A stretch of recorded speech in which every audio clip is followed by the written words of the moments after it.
excellent condition. Ah, Where are you gonna put Louis? where am I gonna put Louis?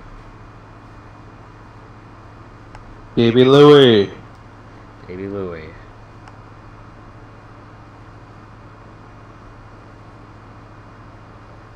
Oh, thank God. Okay.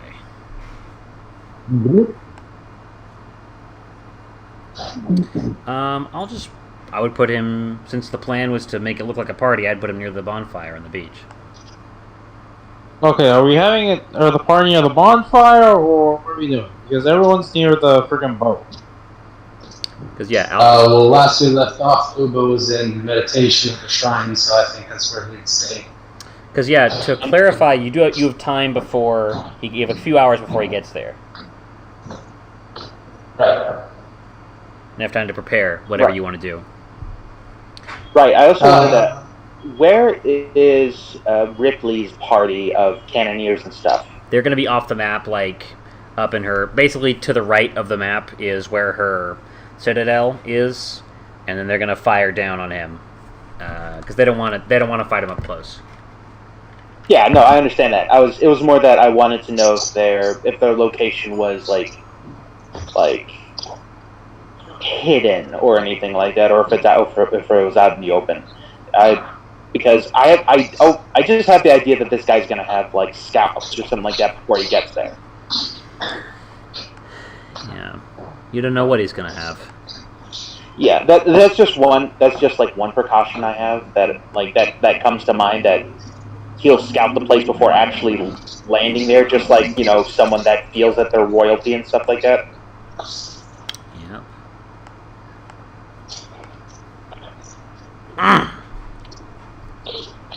Here's Louis. Yeah. Fucking hell. So basically, you're meditating right now, so that's definitely something you could be doing like before in the time, like as part of the time you have to prepare. My thought is like what you see on the map right now is where you're going to be when he shows up. Oh, like, right. Yeah, so like until then, you can be wherever you want and do whatever you need to do. It's not really relevant, but yeah, this is your token on this map is going to be where you are when the fight starts. Right. I have a question. Okay. Does Ripley Vance have a throwaway throne in the treasure hoard? Throne. Yeah.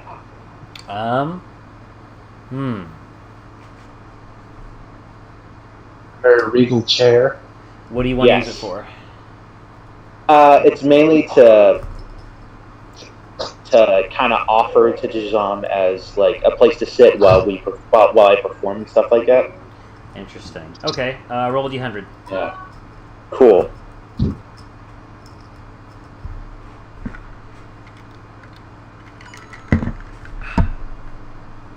Six.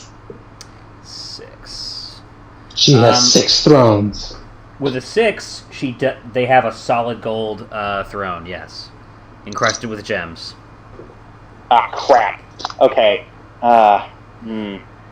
It is Ripley Vance signs, and the interpreter says, "Oh, this looks perfect." Crap. It's too good, because most likely we're going to be peddling it with cannonballs. Oh god, that's gonna hurt. Like, the idea that I had was that we were going to face the throne away from them, so that once the cannons fire, he'll have less time to react to getting pelted with cannonballs. It's just solid gold, they can just melt it and reshape it. It's true. It just hurts to have something so nice and fancy be destroyed. Well, don't forget that they said that their island has shores where the sand is gold, so... We'll make this small sacrifice. That is a sacrifice. They're willing to part with it. Okay. It's very thoughtful that you care about their well-being. And very alpha. No, not the chair. Not the chair.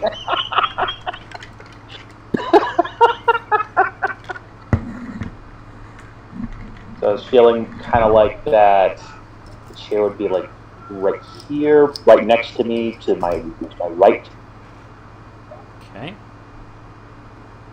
Sure.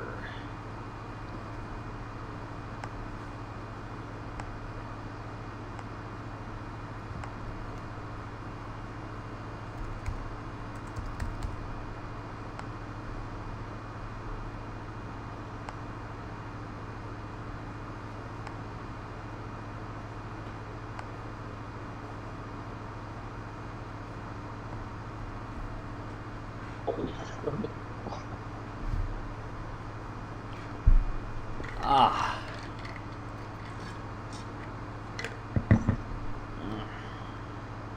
My fucking head hurts so much. Alright, let's scroll back up. Look at what happened last week. What I wrote. Alright, so Jusam is elated to soon be the owner of his new dragon, quote-unquote. He will teleport onto your ship in 5 hours. You have time for a short rest. You'll be joined by 3 angels and Ripley Vance's crew for your ambush. They've given you a Mox Amber to help in the fight. You've resolved to concentrate really hard in a sea shanty to avoid getting caught by Jusam's mind reading when he arrives, and to force him off the circle before he can retreat. I think we should have the angels hide, Yes. since they're natural enemies to the Jinn. Sure, so you want them up in the foliage? Wherever, just out of general sight. Sure.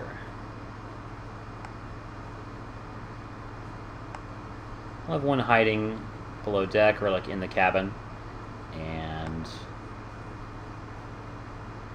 another one down here in the foliage.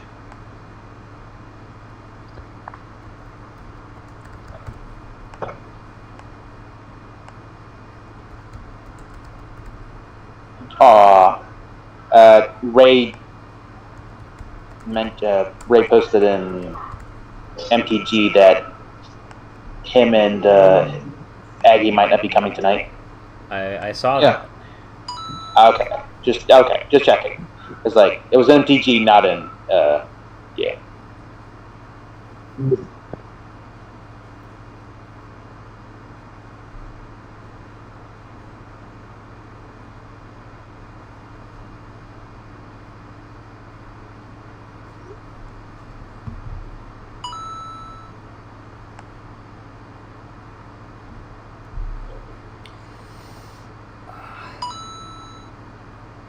Phone's fucking blowing up.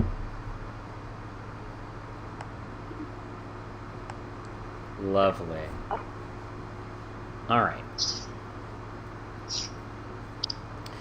So, you get your short rest. You guys should have already done your short rest and rolled your hit die, done whatever you needed to do. Yeah. Yeah, I'm good. Okay. Got it.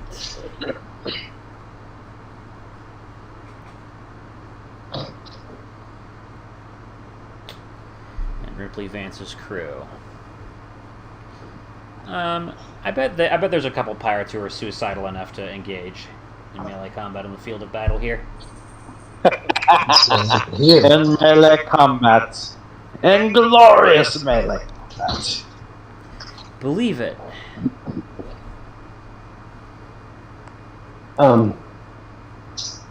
Does my ship being in such close proximity count as being in my stronghold?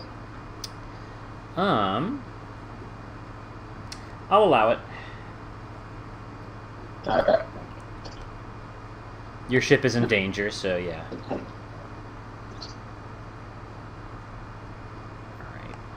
Alright. Yar. Alright, the pirates are more waterborne, so you got 2 of them hiding kind of just below the water level, like near the base of your ship, and one in the foliage of a tree to the north. Alright.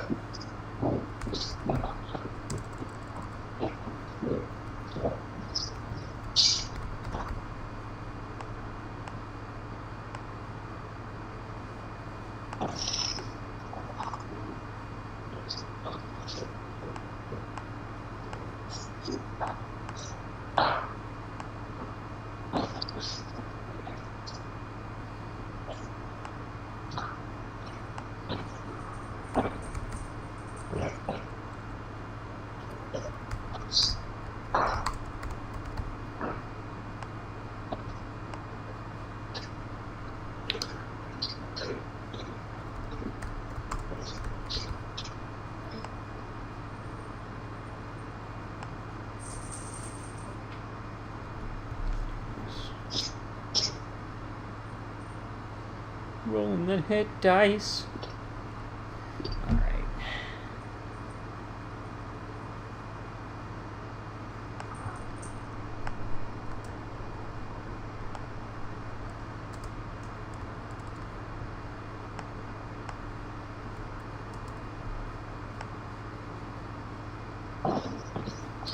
Alright. So, you guys take an hour to procure a gold throne. You have 4 hours left. What else do you do to prepare?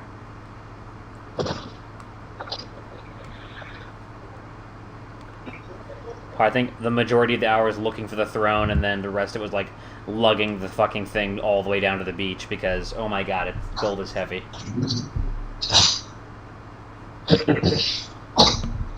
Probably won't have any more benefit than flavor, but I'm going to introduce these pirates to good old Coldheim mead. Go into my barbarian camp and bring some hearty, hangover-resistant beer. I like that. You get them good and sloshed. All right. Yeah. How do you like this? How do you like this as a buff? If you get NPCs to drink your beer, they all their attacks are reckless. Nice. Meaning they have advantage to hit, but they also have advantage to be hit. Yeah. Yeah, I like that. Me too. That's a why is there a golden chair? Because Alpha's going to choose Tom a golden throne to sit on. And then we're going to give him a golden chair. Anyways, it's mainly just to get him off the ship. And into the shower. Oh god. Oh my god. Hey, babe. Who was going to pee on it? You're not my babe. You're my friend Quentin. Quentin's here.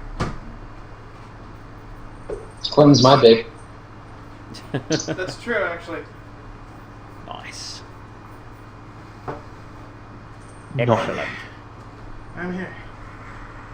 Alright, sir. All you need to do is open up Owlbear Rodeo, which is pinned in Discord. Oh man. Alright, my phone. I got 34 to stealth, by the way. Fucking hell. Yeah, I'll consider you stealth.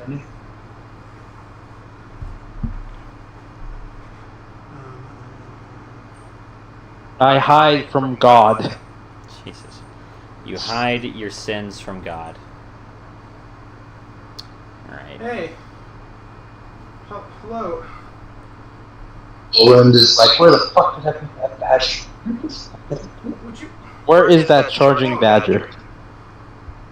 No receipt. Yeah, I didn't put it in the ball on the counter. I can't fucking find it. No. I'm allergic to you. So, what page is it pinned in? Friends of Ravnica. Would you stop? The last pin that I see is for Luris. You just scroll down the pins.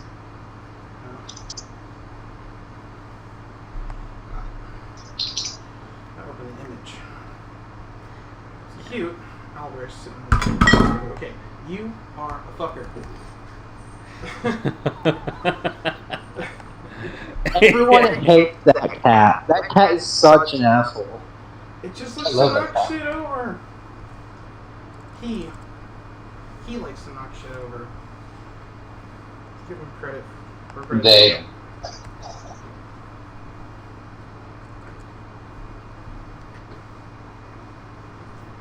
I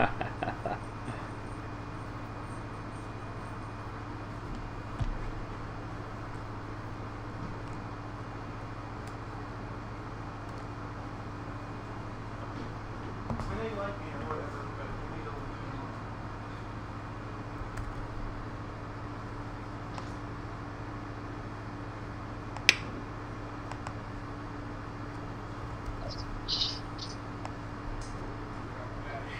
alone. Manage characters.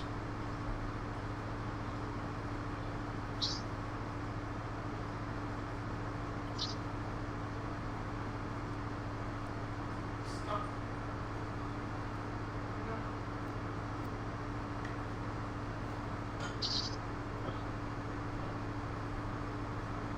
Okay.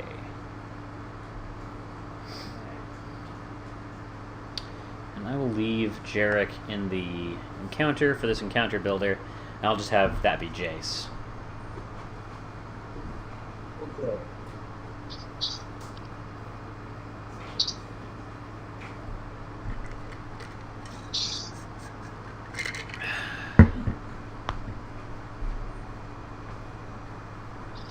Ow. Are you ready to start? Just about. I mean, you guys have 4 hours left. Is there any other preparations you guys want to make? I mean, I'm just hiding in the water. Okay. Nothing really I can do.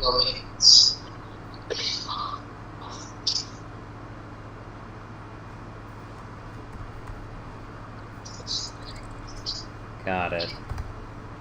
Don't cast plans.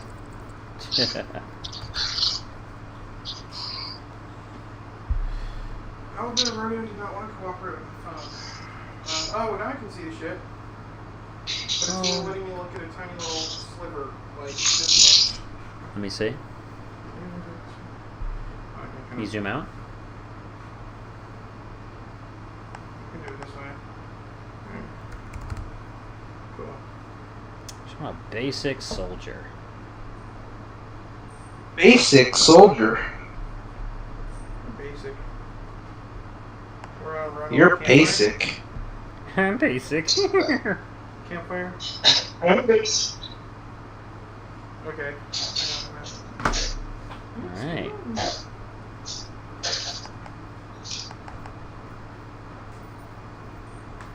Did you get to see your brother today, Tristan? My brother? Yeah, did you know Aubrey's in town? No. You fucking kidding me? That's something about that reptile show. Wow. Okay. That is... No, he didn't tell me shit about that. That's, okay. It's okay, I heard it through me too. What happened? Aubrey's in town, apparently, but I didn't hear shit about that. Since when? Since just now I heard about it. And he's not here? No. I guess not. What a weirdo. He hasn't been in this D&D game for a while, though, so I guess he's got his own shit he needs to do. In fairness, it doesn't sound like he's staying. I think they just came down to see some reptile show and or a concert. Guess so. I guess so.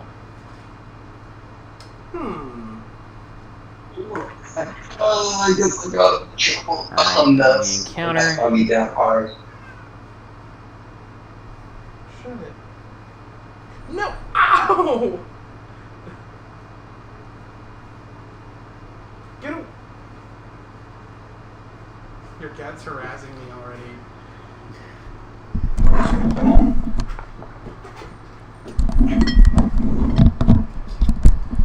Oh, chop chop. Oh, choppy. It's like Leave whenever Quentin I'm here. alone. Whenever I'm here. Leave Quentin alone! He's a human. No, he's Baby Louie. Louis. So we're sitting around a campfire, Yeah? singing our campfire songs. What? There's no other preparations you guys want to make. Alright.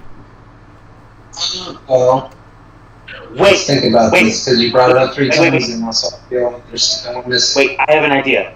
Okay, Yeah? so we have hours. I want to know if they have, what is it called? It was components for a glyph of warding. Components for Glyph of Warding. So this Yes. Jin is coming to meet us because he wants Pineapple. pineapple. Right. Are you coming to make a trade? That's right. Some sort? Well, Well... G&G Beyond. Does pineapple will die when you take a rest? Pineapple is inside of the Aether Vial, I believe, in the Pokeball. Right. And thus hasn't changed since we put them in there. Correct. Is pineapple Okay. the final Well, using evolution? it for battle probably is very smart. Sure. Let's see. Let me add these pirates that are helping you to the initiative as well. I just thought about Simic Pokemon battles. Very common. Boom, boom, boom. You get Okay. Pirate Bosun, Pirate First Mate, and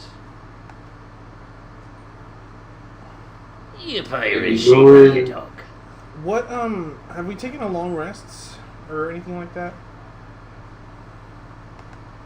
Tristan? You've attempted for a short rest since you fought Pineapple. Oh.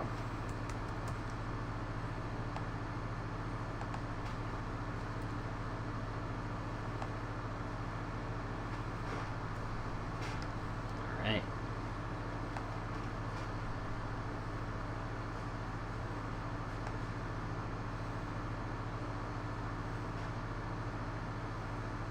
Sick. Alright then. Glyph of Warding. Roll D100 for me, Alpha.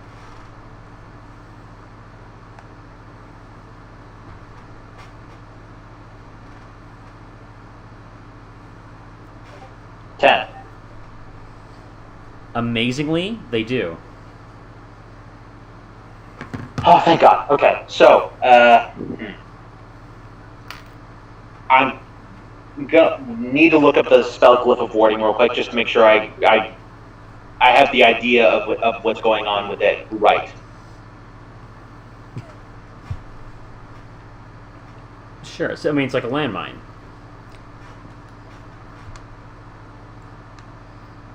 Oh God, we both did the thing. Or was it just me? It's just that long. Getting off my boyfriend. Have a look. What's up, babe?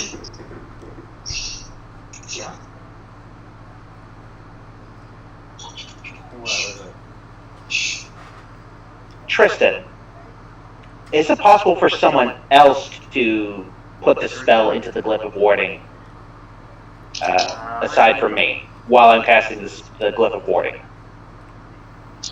He's on the phone. Just talking to Oscar real quick. 1 second.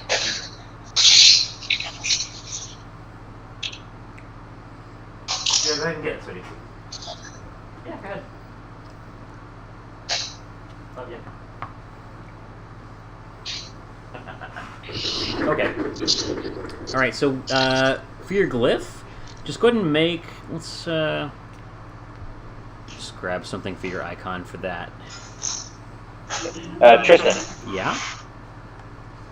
Here. Is it possible? So it says that it's possible to put a spell into the glyph, but is it possible for someone else to cast the spell into the glyph, aside from myself? I'm going to need to read the spell. Let's see here. Spell glyph. You can store a prepared spell of 3rd level or lower in the glyph by casting it as part of creating the glyph. The spell must target a single creature or an area. The spell being stored has no immediate effect when cast in this way. It has to be you.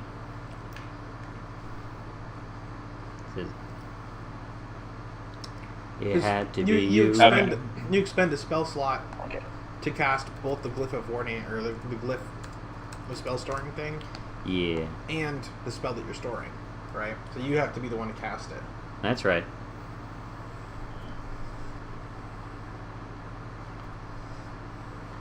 Uba, I fucking... Stop it. Is he being a memester? Yes.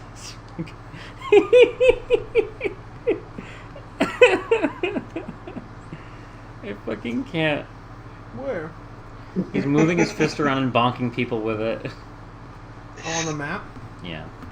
Alright, Alpha, I added a skull to the map. I labeled it Glyph of Warding. Go ahead and drag and drop it wherever you want it to be.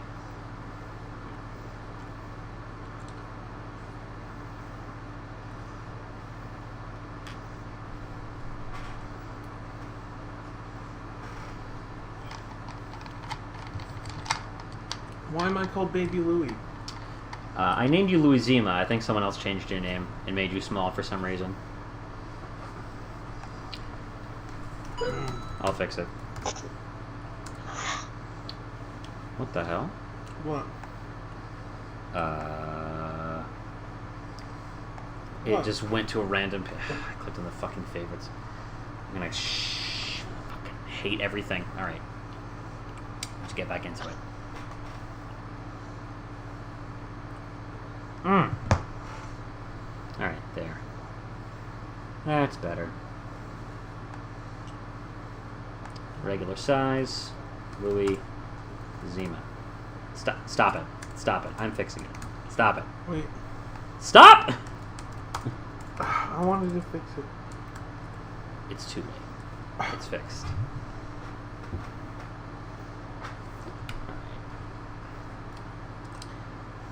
Will, you went quiet. If you're talking, I can't hear you. I assumed you were deep in thought looking for research on Glyph of Warding. But no, I am. I'm looking through my spells, as well as like figuring out the best place to put the Glyph of Warding. Yes. Well, while he's doing that, does anyone else have any other preparations they want to make? Traps or anything? Well, he can fly. So the Glyph of Warding is like right below the gold chair. Okay, sure. Let's say that it occupies the same kind of space. Sure. Yes. Got it. Keep that in mind.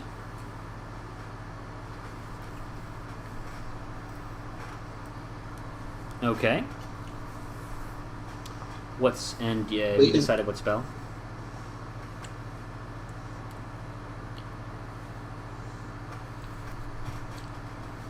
That I'm still looking through because I have to cast. I basically have to use 2 spell slots, one to cast the Glyph of Warding, and then one level lower spell slot to cast the spell. Or is it the same spell? You cast a spell using a spell slot for damage. Start any spell. Same level. Okay, same level. The only preparation you can think of would be magic resistance of any sort. Because he can fly, and then he can teleport, so traps probably aren't the way to go. I'm very worried that he's going to be able to see the Glyph of Warding via whatever true sight or magic detection. Or a very, very magical being. He might be one of the toughest guys we've ever fought.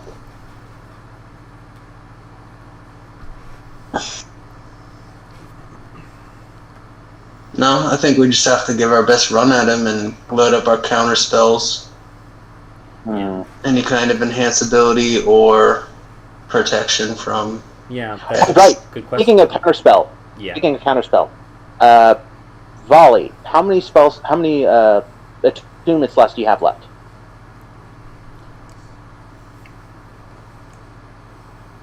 Volley? Ryan. I'm checking. Gotcha. Got One. 1. Okay, so we have an item that basically stores a... Oh wait, no, nothing. Yeah. Never mind. Oh, you don't? No. Oh, what? Okay. So what items do you have attuned? Short sword, lightning tattoo, and alabaster mask. Why? Oh, right, you got the tattoo. I forgot about that. Okay. Let's see who else has. What are you trying to do? Give someone a counter spell, a 5th level. Does cat... no, my spell slots are full too, so it doesn't even matter.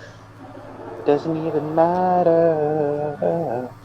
Are there any spells you'd like to cast as part of your preparations, Louis? Let's see. Okay, so we got Volley, we got myself, we got Uba, we got Louis. If Dort or Marcus is able to make it, Yeah. like during or before the fight, could he have it then? Could who have it? I mean, what are your attunement slots? You just get an extra counter spell. Yeah.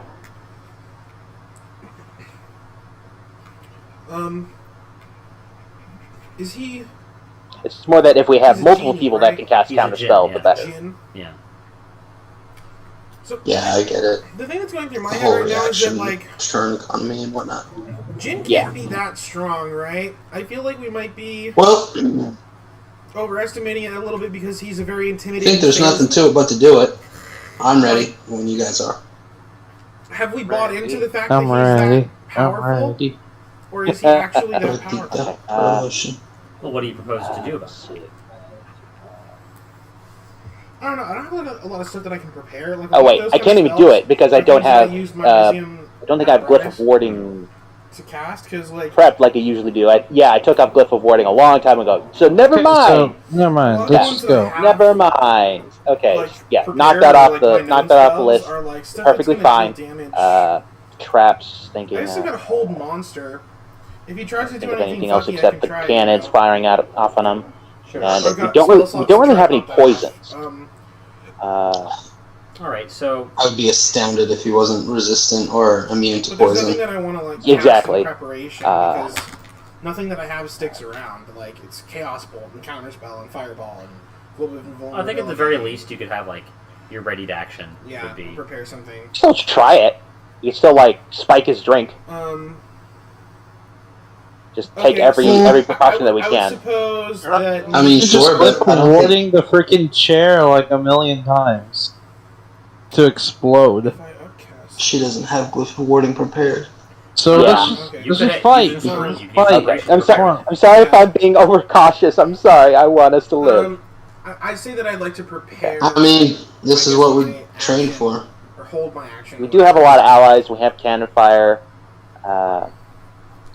Okay. Let's go gung ho. You know what? I'll Guns say as I pull out my viol You and don't hear me? like wait for his arrival. Yeah. What the fuck? Hello? Alright, It's not. The sound's not going through. let's kick some ass. Let's kick some Stardust ass. Can you hear us? I wonder why they were talking over you. I was like, that's rude. Yeah. Randomly just cut out. Okay. Oh, Tristan, we can't hear you. Now they notice. Hello? Well, he just sent the thing. What the fuck? Okay, yeah. I'm gonna be generous and say that Glyph of Warding is a gimme. Ripley Vance will cast it for you. Sweet. Alright. And you know what? She'll mix you a poison drink too. There are no bad Cool. ideas. Okay, so then if I'm able to cast a 4th level into it, I would want to cast a 4th level. Let's see.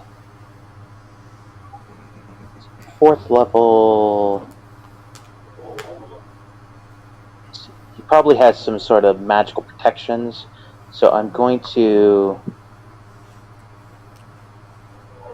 Yeah, I'm going to put a 4th level Dispel Magic into it. Interesting. I'm gonna do something real quick, What's that? Okay. too. Just a small thing, because I never really use it all that often. On the last hour before he arrives, Yeah. or as he arrives, or I want to do it basically before combat, but I'm going to give everyone a D3 that they can use for 10 minutes. They can hold on to it. Right before he arrives. So we have D3 to add yeah, myself, Volley, Alpha, Louie. Yeah, that's us 4. Okay. So,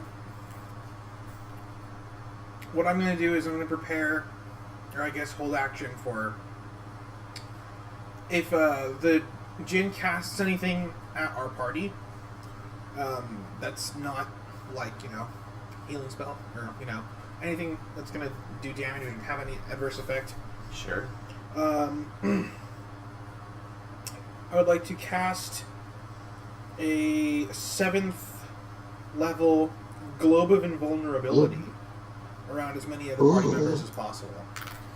Oh, vulnerability, huh? Mm-hmm. It's a 10-foot radius sphere. Any spell of at that casting level, 6th level or lower, cast from outside the barrier, can't affect creatures or objects within it, even if the spell is cast using a higher level spell slot. Such a spell can target creatures and objects within the barrier, but the spell has no effect on them. Okay. Similarly, the area within the barrier is excluded from the areas affected by such spells, but creatures inside of the barrier can cast spells out of it. Gotcha. So that's what I would like to prepare. Okay, sure. All right. It's a cool spell. It is a cool spell. It is a very cool spell. Okay, I've rolled initiative for all of the NPCs and bad guys. I'd like all of you to roll. Hey. I got a 6. I got a 6. I got rolled a 1. I've been getting bad initiatives lately. I got an 8. I got a rock. I got a rock. And the 6. For I rolled on the Validates. app, it didn't go through. I saw it. Oh, you did? I did. Because I'm in D&D Beyond right now. Wait, Hugh, why are you a dinosaur? The dinosaur. I do Oh, because dragon. Oh, it's dragon. Got it. Dragon. Dragon. Got it. Icon. I understand. Alpha, what's your initiative? Mine is 9. Super duper cool. So that's the pre-rolled initiative for if we get into combat. If and when. Oh, we're definitely going to combat. It just depends on when. Of course.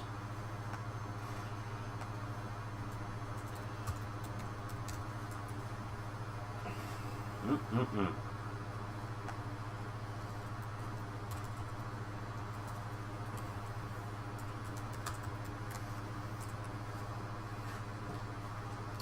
Initiative 10 for that, and 20 for that. Okay.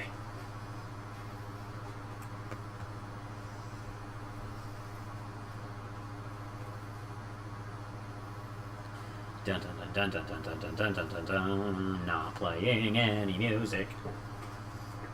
Go like counters. Friendly pirate. Amethyst bull pirate. Lovable pirate.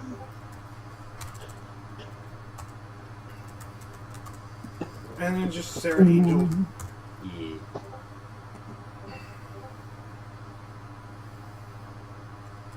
I should play relaxing SpongeBob music. Wow, wow, wow.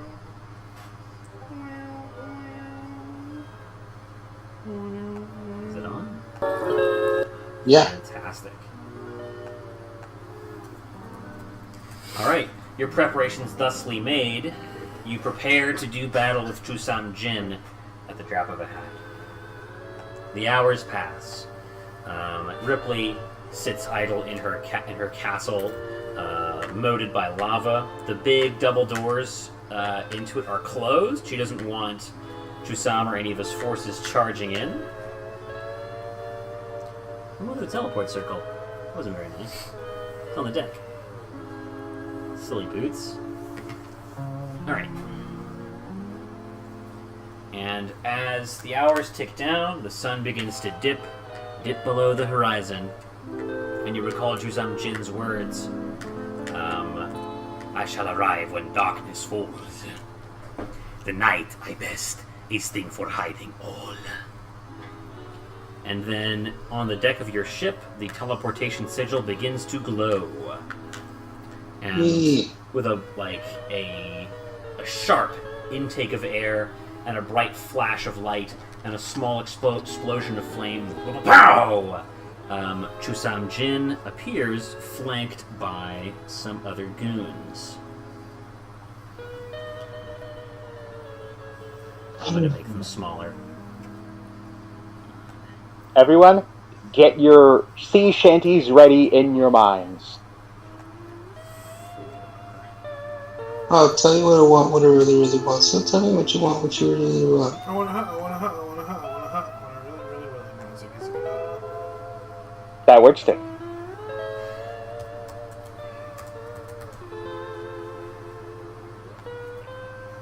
Can't zoom around on this map without accidentally dragging something.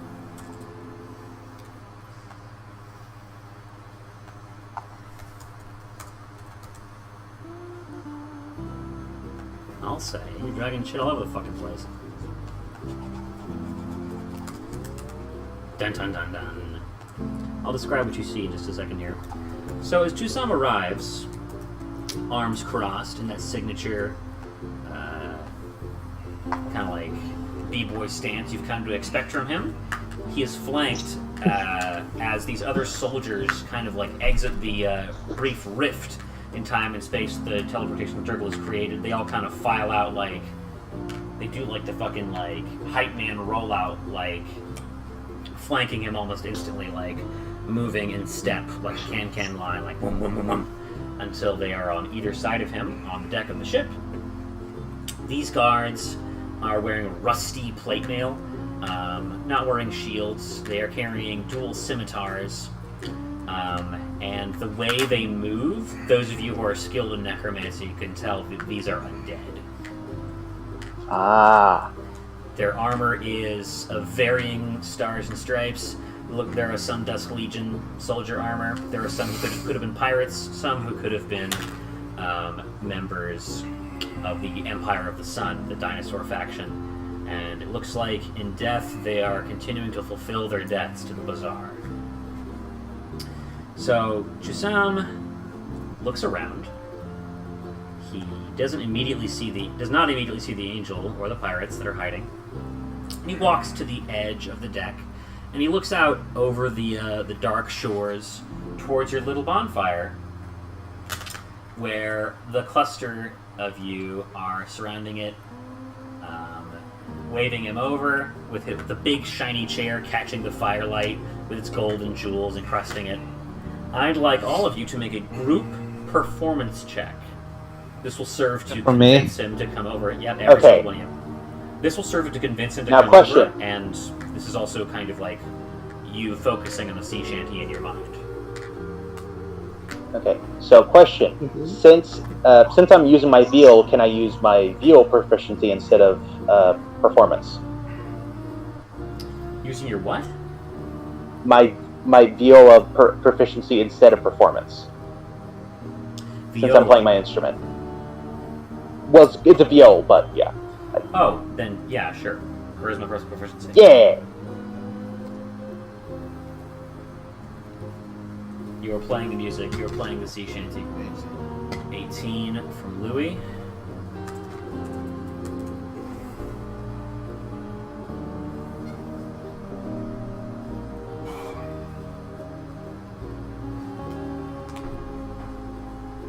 Okay. Oh, wow, I got a 27. Oh, crap. Damn Skippy.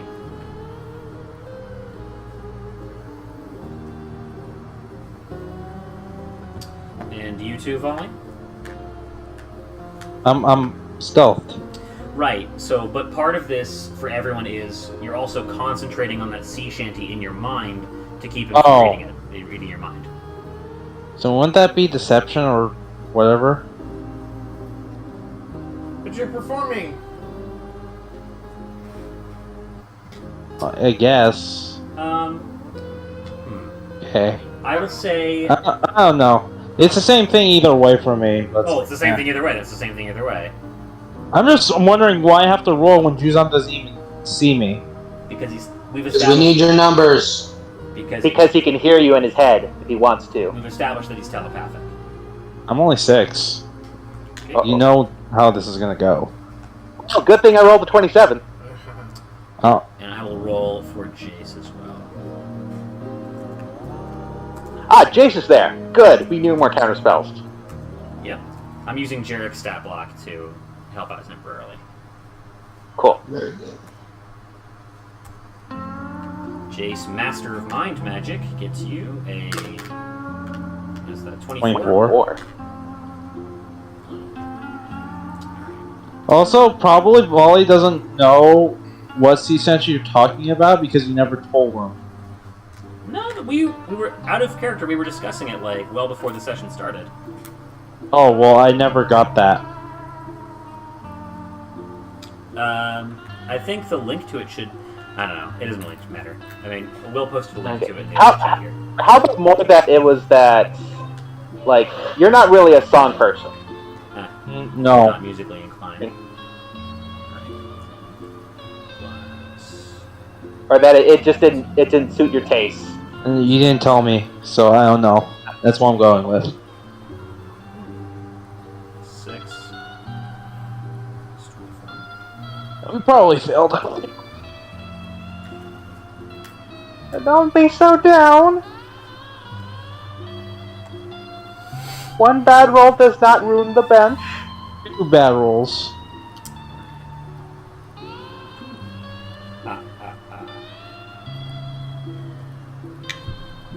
All right. With an average of 17, you beat the DC of 15. What? How? See? Please, Because it was gonna be 20. I was lied to. When did I say it was going to be 20? It was 20 for the average against the fucking the crashing ship shit you had to do last session, but that's a different. Oh. Okay. also for this, like, we're not in combat. It's not a hostile environment. I guess. Okay. I'm still in the water. Yes, you are. You're right on the shore there, as I believe. Oh, All right. there-ish. Ha. You know what? I'm under this log. Yes, you are. Suspense, SpongeBob, music.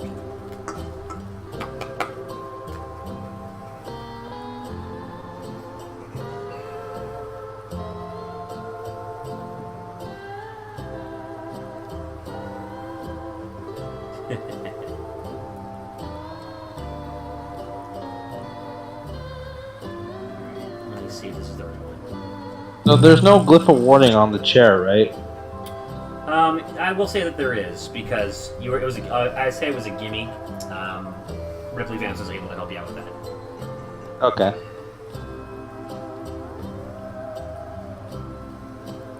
Where's the fucking net? Whatever. I'm just gonna roll the fucking dice.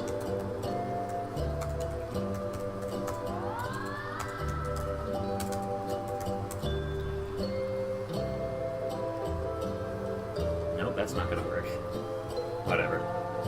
Alright. Still under the impression that he's going to get what he wants, Shazam begins to stroll down the beach.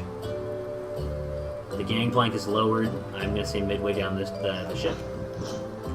And he strolls away from the teleportation circle, with his undead lagging behind him. There's a kind of dramatic moment where he actually just starts walking over the water here, over the little bay, and he kind of walks right above, like, below the water where you're hiding, Volley. You look up and you can see him walking on water. So he arrives on the shore here. His undead, meanwhile, take the long way around, and they end up kind of clustered here.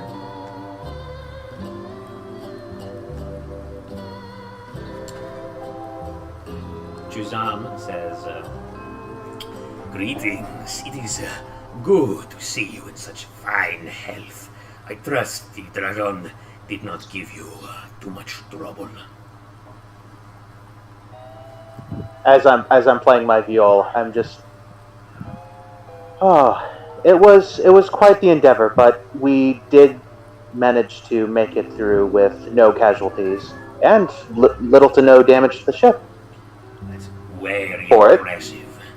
You'll note that I For did it. not come alone. It is not because I do not trust you.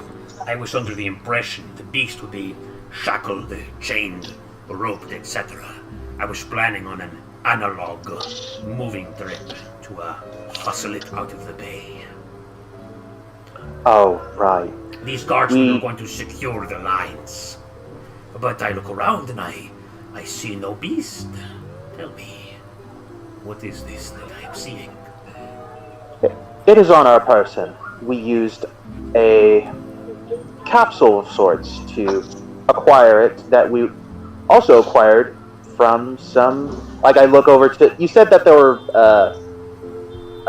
people that looked like they were under Huatli's command at one point or another, or at least in the same from the same there are organization. There are two here, two undead that look like they were once dino soldiers. There were two that look like they're once Dusk Legion vampires. No, super duper undead, and there's one that looks like a pirate, dead pirate. Right. I gesture over to the dino folk that we've acquired this capsule from people like them some time ago, and we used it to our advantage. Easy to transport. One of the many secrets you wish to keep from me. Very clever. A very powerful device indeed. To be able to transport something so large and unwieldy in your pocket.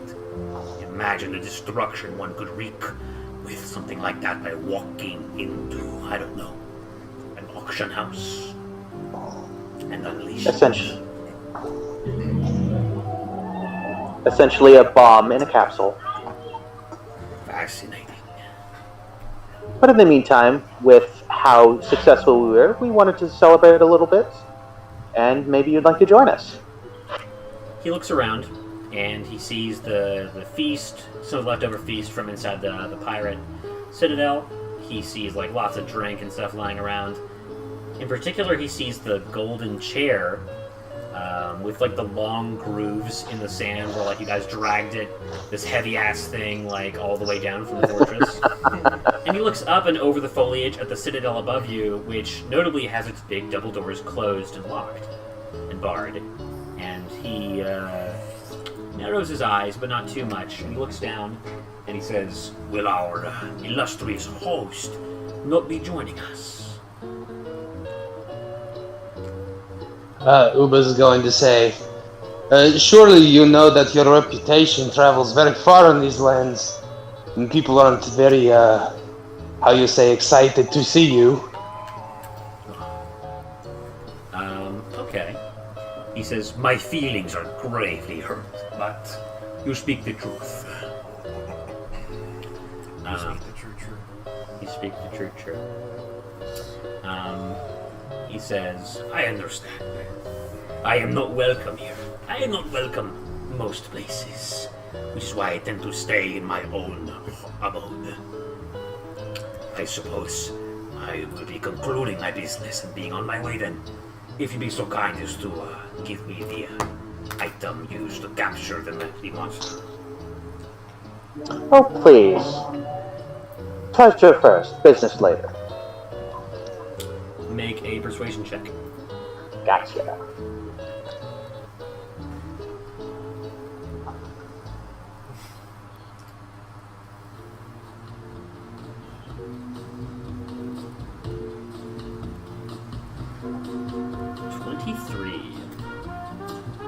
And he said that glibness doesn't work on him because he knows that I have glibness on him. That's right.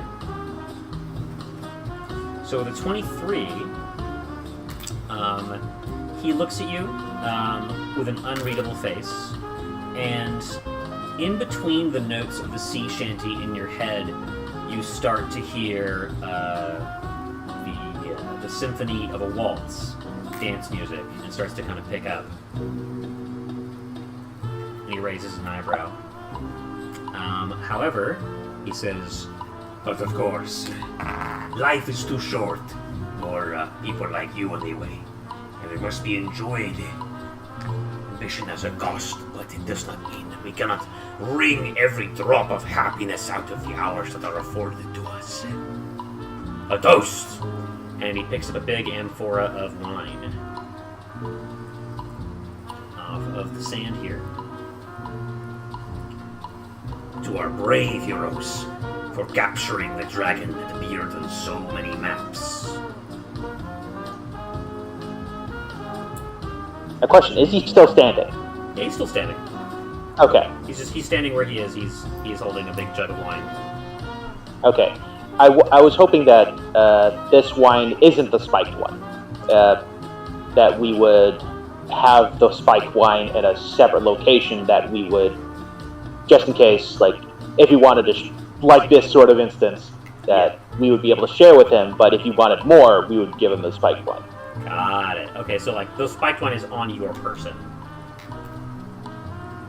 How about more like a Uber person? Not mine, because I got my hands full. Yeah, Uba has it. Okay, it's on. Alright, but let's Ocean's 13. Uba doesn't necessarily know that it's the spiked wine because don't forget that he's the one who's scryed on. So when this was. That is right. Just Alpha walked up to Uba and was like, "You're in charge of the refill," and it was like, "Why the fuck am I in charge of the refill? I don't want to go to that smelly man." Fine, fuck, just give me the water skin.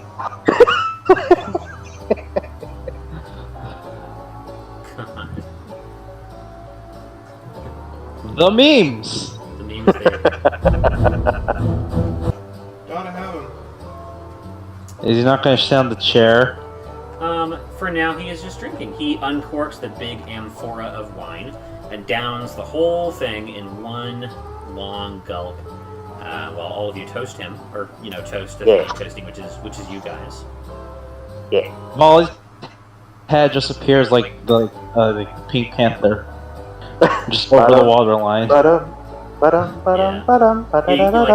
take the opportunity while his eyes are closed and he's drinking to like come up for air. No, it's like one. Do you know how crocodiles come up to the surface to breathe? Yeah. Yeah, like that. Uba raises a drinking horn that he fashioned from the drake that he took down. Yeah. And says, "Skål!"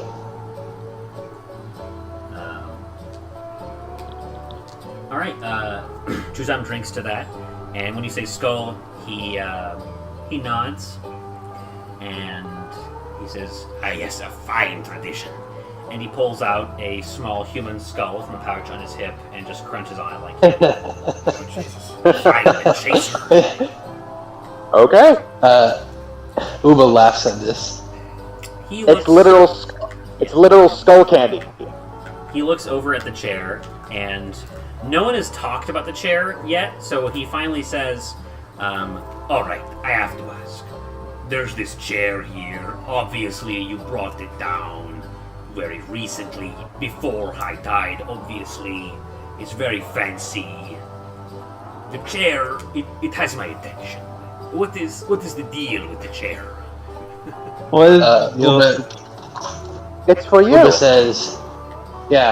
says, "We may be adventurers, but we are no strangers to hospitality. Obviously, given we are in strange lands and have no boons of our own, this was the best thing we could come up with. I'm sorry it's not a lavish palace, but this was the best we could find."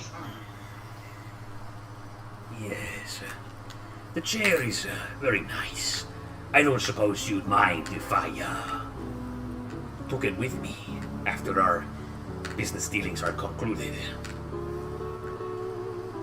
Ugh. Wait. It feels like out of character for Alpha to give it away just for free. Like, we're still giving him something like pretty powerful. I feel like Alpha would probably chime in. Sure, but Uba For a wouldn't, price. so this is your turn to cut in. For a price.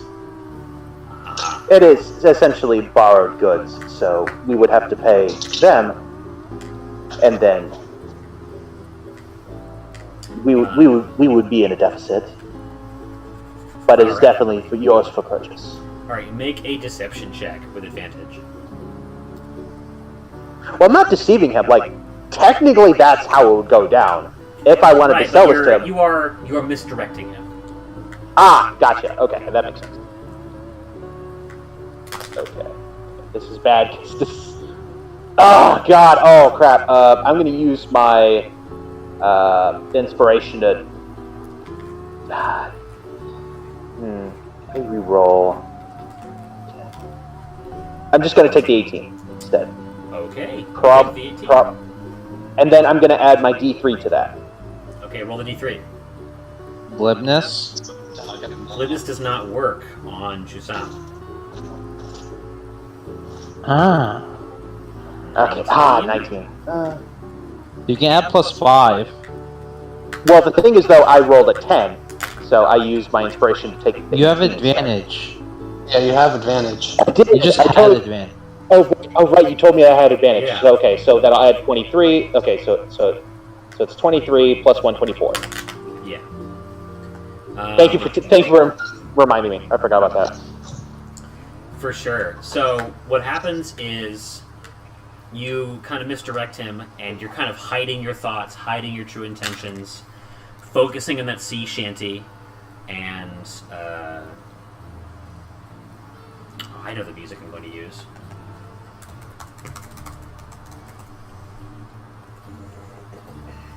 Yeah, boy.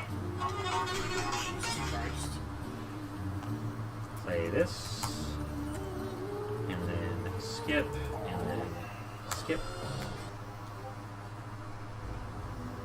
So you're focusing on the sea shanty, and you don't feel like he's reading your mind, but the music of the dance, what he kind of views as like the metaphorical dance of like back and forth of negotiating and tricking people and being disingenuous, the kind of stuff you were doing at the bazaar. The music like starts to pick up, and then it's kind of overwhelmingly in your mind, and you have successfully kind of misdirected him because he believes that you are trying to dance with him again, metaphorically, and you've tricked him into thinking that you just want more money, you're like a better deal out of it. So he, with a 23... It's 24 because of the plus 1 from right, the... Yeah. He goes, and So as he's walking towards the chair, he kind of extends a hand out to you, like he wants you to sit, like, with him. I'm perfectly fine with that. All right. He plunks down in the chair with you on his lap, like you're gonna ask Santa, like Santa's gonna ask you what you want for Christmas, or you're like like a sultan in a fucking haram, whatever. Oh yeah. And all the while, I'm still playing this viol in his lap.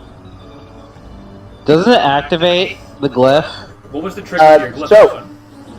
The trigger of the glyph was that if someone were to cast a spell within the glyph. Interesting. A concentration spell, or no, not a concentration spell. A spell that lasts more than instantaneously. So, what I'm hearing is, if someone under the effects of a spell enters the glyph, then the glyph will detect the spell that is currently in effect and try and dispel it. Like, say, if he had, I don't know, if he had an aura of flame on him and he walked over to it, it would detect that and dispel? As long as I'm not playing music. As long as you're not playing music. So really the trigger is when you stop playing. That's pretty much. All right. That's why I've been constantly saying that I'm playing music. So you're sitting on this dude's lap, and it's like majorly creepy. He's not like perving on you, but in a way it's kind of worse because, as you know, he doesn't view you as an equal, romantic or platonic or otherwise. It's more he like sees me as an infant. He sees you like a pet. Like he sees you as like the way he plays with you. He does the dance with you. He plays with you the way people would play with a dog. So the way you're sitting there playing music, and he feels essentially like, you know, if he's going to continue with this relationship with you, it's going to be in a way where you basically just go to work for him, and he gets to kind of lord it over you that he's the better dealer. So it's like, it's worse. Right. From all of your perspectives, it looks majorly creepy, though. Yeah. It's like the scene in fucking Aladdin when Jafar had Jasmine in the red outfit, basically. Yeah. I feel that. My held action is to dash and attack once that thing goes off. All right. Leap out of the water. I'll allow that with an athletics check when it comes time to it. Yeah. All right. So You're all sitting there watching Chusam play with Alpha's hair while she plays music and Gross. sits on his lap. Creepy. I was just looking at Alpha like, do it! Do it! Okay. And as my song comes to a close, the one that I linked to you and into the chat, Yeah. I'm going to be singing it as well. Okay. Please stab him. Just like very softly, very somberly, and the last line is, "In all my dreams." I mean, what was the last line? Yeah. In all my dreams, I drown. In all my dreams, but it cuts off the last word. My viol stops, and the glyph goes off. Gotcha. So, from what I can see, you wanted the Ripley to fire on him with her cannons when The glyph second went that I off, stopped playing. when the music stopped playing. Yes. You're sitting on his lap. I think you're going to get hit too. Oh yeah, no, I kind of expected that when he put me on there. So Okay. We are in initiative then because this is Do we get a surprise round? this is technically? your surprise round. So the trigger is. Let me open that up. Also, Tristan, does my held action go on? Your held action is the glyph going off. Right, Yes. so the glyph underneath the chair kind of explodes in this like fountain of blue flame, which cascades over the two of you physically harmlessly, but it attempts to dispel this. There is an effect on him that it is trying to dispel. I'm going to need you to roll to dispel it, Alpha. yes, Cowabunga it is! No, that face. Yeah, boy. No, roll fuck. two. Does anyone have an inspiration? This might actually be very important. Jevin does. Jevin. Jevin does. Yeah. Yes, I'll May I- give you that inspiration. Yes, You're so very thoughtful. I appreciate you dearly. I'll be right back. I'm getting called. All right. Cowabunga, dudes. Hey, you rolled a 19. There you go. There we go. With a that's 20 gonna spell anything. With a 26, like, you're sitting on him, and it didn't really feel... It felt like you were sitting on a statue, the way this dude's muscles felt like stone. And then this blue flame cascades over the two of you, and there's, like, the sound of, like, ee and static, like an EMP hits someone's microphone, and, like, crackling off of him like phosphorus or, like, electricity against silica. There was this aura. There was a spell on him, and it turns out, like, he was acting very relaxed, very like nonchalant about. He didn't look like he was afraid of anything, and suddenly he's like on high alert because the spell you dispelled in him was a kind of invulnerability.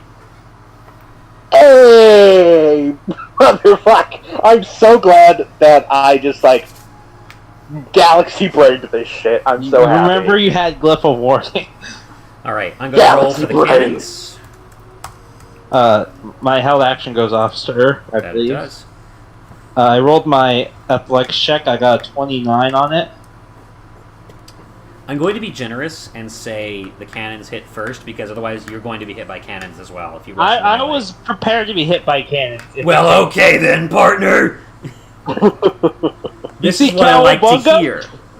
Cowabunga! Yeehaw. All right, move your token up.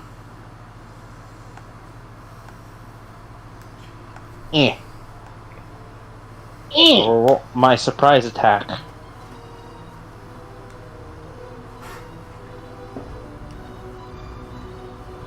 You go sneak that attack. Sneaky. Sneaky Boy.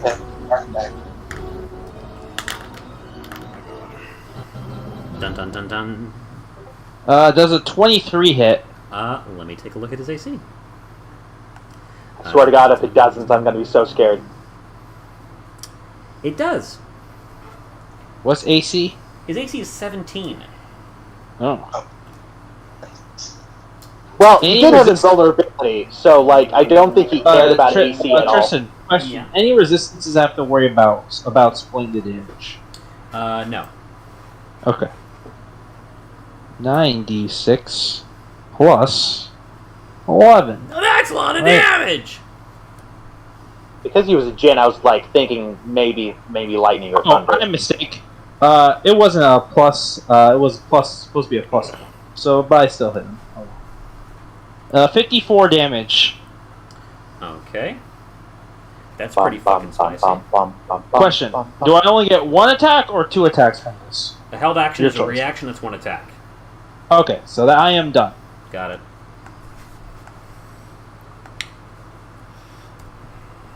Seems Okay, good. the question. Is the cannonball's dex save or a roll to hit? To make things easier, I'm going to say it's a dex save. Okay.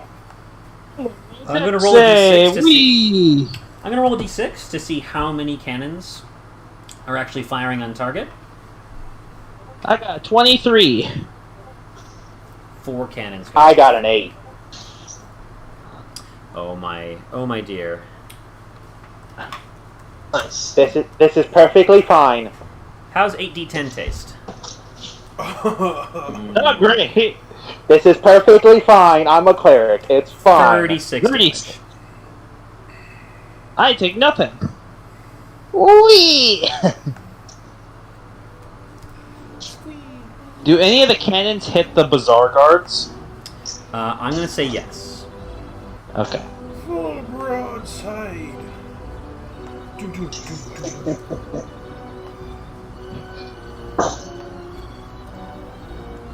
Jesus. Oh my god. The undead soldiers take some splash damage. So Hey, Jevin, have you seen Hey, this documentary please. where the polar bear Yes. comes out of the water to attack the seal? Yeah. Killer Polar Bots 12. I love that movie. Yeah. Alright, we are in actual ass initiative here. Louis, your held action was to cast a spell, but only if he cast a spell, right? in response to him casting a spell at somebody. Okie dokie. So up first initiative is who rolled a 21 is one of the angels. So bursting out of the captain's quarters, 10, 20, 30, 40, 50, 60. The Sarah Angel bursts through the door and takes wing, flying over the bay. Sees what happened and uses her action to dash. 10, 20, 30, 40, 50.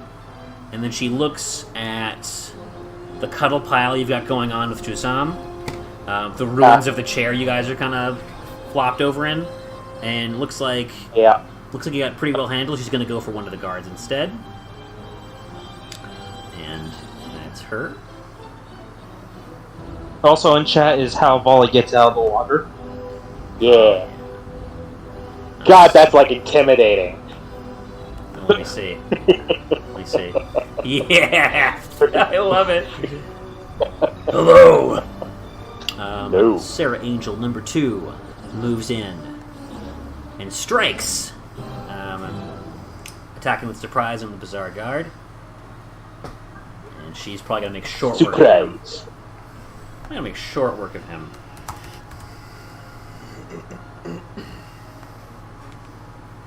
So how much damage has Juzam taken? Oh, he's taking a good old 90 damage. He's taking a Mark big that down. chunk. Is he bloody? Nope. Guess not. Alright.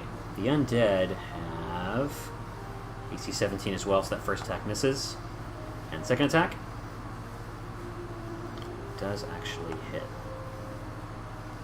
All right. Oh, were you rolling, by the way? Oh, are I'm you sorry. rolling I'm rolling in D&D Beyond. It's supposed to be sending these rolls. I forgot to turn it off last night. Okay. Turn it back on. Turn that back on. Roll against myself. Good stuff. 25 damage. Let's just roll damage like this. 9 and... Woo! 25 is 36 damage. That's pretty fucking baller, huh? Ah. Right away, she just ices this fucking soldier. Oh, Jesus, already, Crunches Jesus. him. She is wielding a big broadsword, and she just fucking splits him in twain. Let me just go ahead and zoom out and delete. The funny part is him that's from existence. mace. So like, just like cleaving with a blunt object is really hard. Don't worry about Almost as hard as the mace. it. Indeed. I've played Skyrim. I've cut people's head off with a mace before. Hell yeah. Like a fucking baseball. Like she basically plays t-ball with his head. Initiative count 20. Uba, you get your lair action. Chain lightning, bro.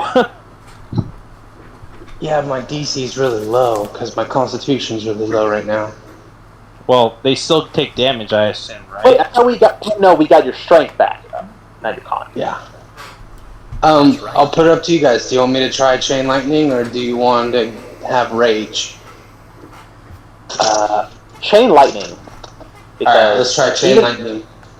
So the way that works is you are casting a spell with that ability, right?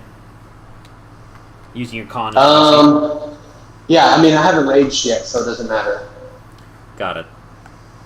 Yeah, so DC 8 plus proficiency is 13 plus 2, 15, DC 15, Okay. off the top of my head. So he sees, recovering his senses somewhat, ears ringing like, after a grenade in fucking Platoon, Jusam looks up and sees you charging up like your lightning fucking Super Saiyan style, the way your forefather Torfin once did.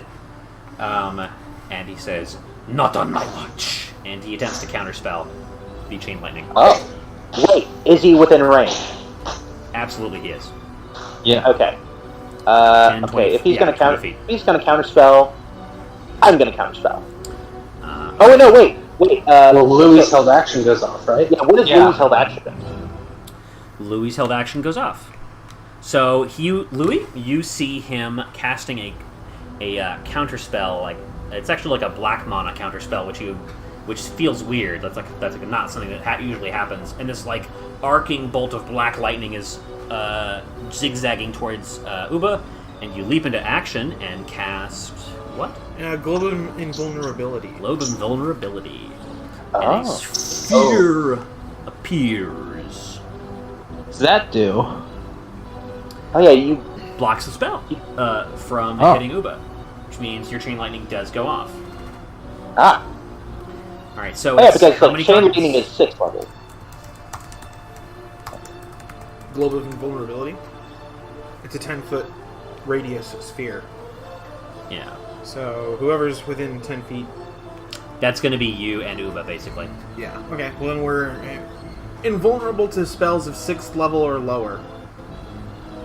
Super cool, which would include Nice. a counterspell, which is targeting him. Yep. All right, so So- Chain Lightning. Who's it targeting? How many? What 4 people? I'm assuming it's going to be Goons Jusam and is- his goons. Possible. 4 targets. That's Jusam and his 3 closest goons. Yep. Are there still 4 goons left? There's 3 goons left. Yeah, 4 goons left actually. That's I correct. can't count.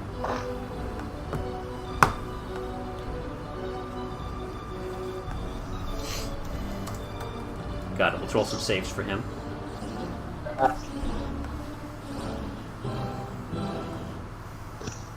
This is a dex save. Yes. Alright. With advantage against magic, he gets an 18.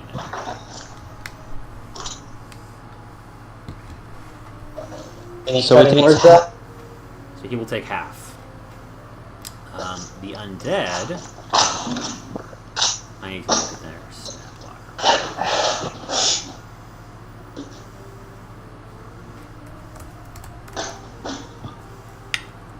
Got him, coach. Show me the fucking. I'm like hesitant to fucking. I know I can click on the fucking stat blocks in the encounter builder, But every time I've done that wrong in the past, it fucking collapses it like a fucking souffle. Yeah. Oh, what? Alright, I'm gonna give them a flat, like, +2.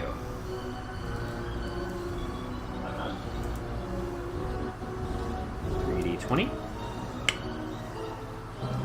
Alright. 2 fails and 1 success. Yeah. How much damage are they taking? Let's 10d8. see.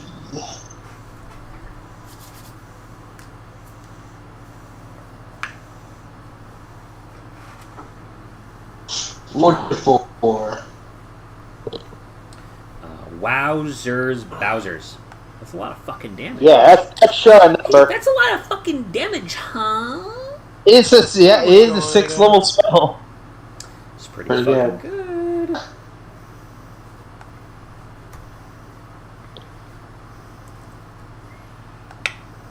Spicy. Alright. Doesn't look like it does the full amount of damage to him. The undead, however... Are they resistant to lightning? The undead take a shit ton of damage. These aren't like your average CR2 zombies. These are like Oh yeah. they're more like whites, but they're not whites exactly. I'm not using the white stat block. Strong boys. Sure. They're just beefy zombies. Yeah, they're pretty fucking beefy. Zombies. Sick nuts. Oh wait, I should have rolled for. No wait, never mind. I was gonna say that one zombie who ate it should have rolled to see if he got back up, but he took radiant, so he's not getting back up. Yeah, because Angel. Yep. He ain't moving. He's been planted in the sand. He will grow a tree there later. What's with your fascination of people growing trees after they've been, like, It's fucking smushed? cool. It's awesome. I hope it's a yew tree, because that's my favorite tree. Indeed. Thanks. Alright.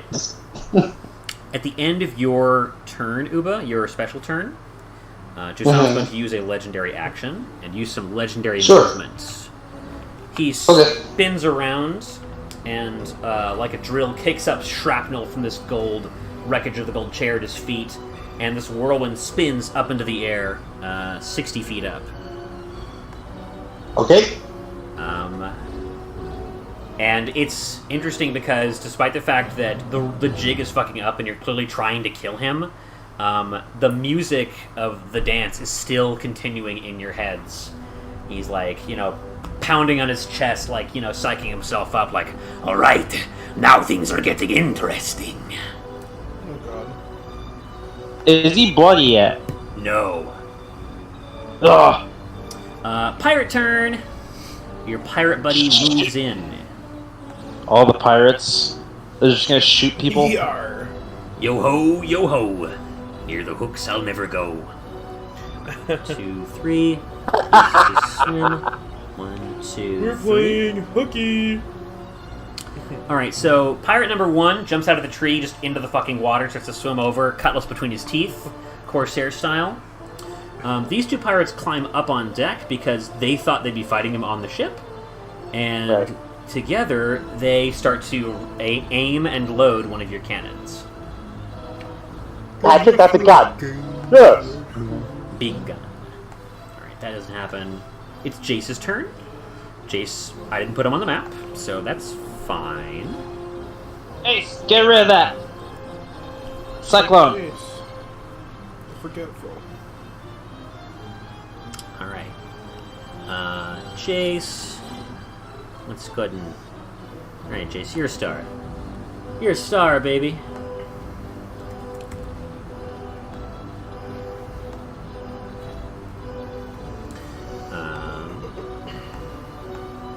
Jace takes a look over at Jusam and activates some mind magic and tries to immobilize him.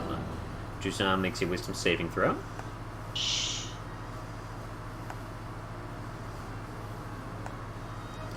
But he gets a 22 and succeeds. Jace looks around And looks for more food. He does look for more food, and he picks up a banana as a free action and takes a bite out of it without peeling it. Fucking Griffin man. He crunches into the banana without unpeeling it. Yeah.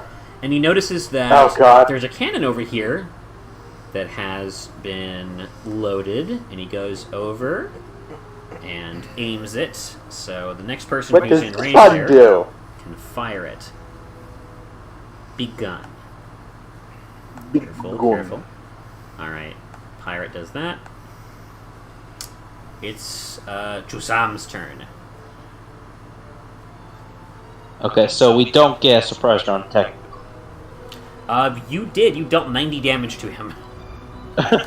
Well, well, I can. Yeah, I guess. Never mind. There's 3 of you.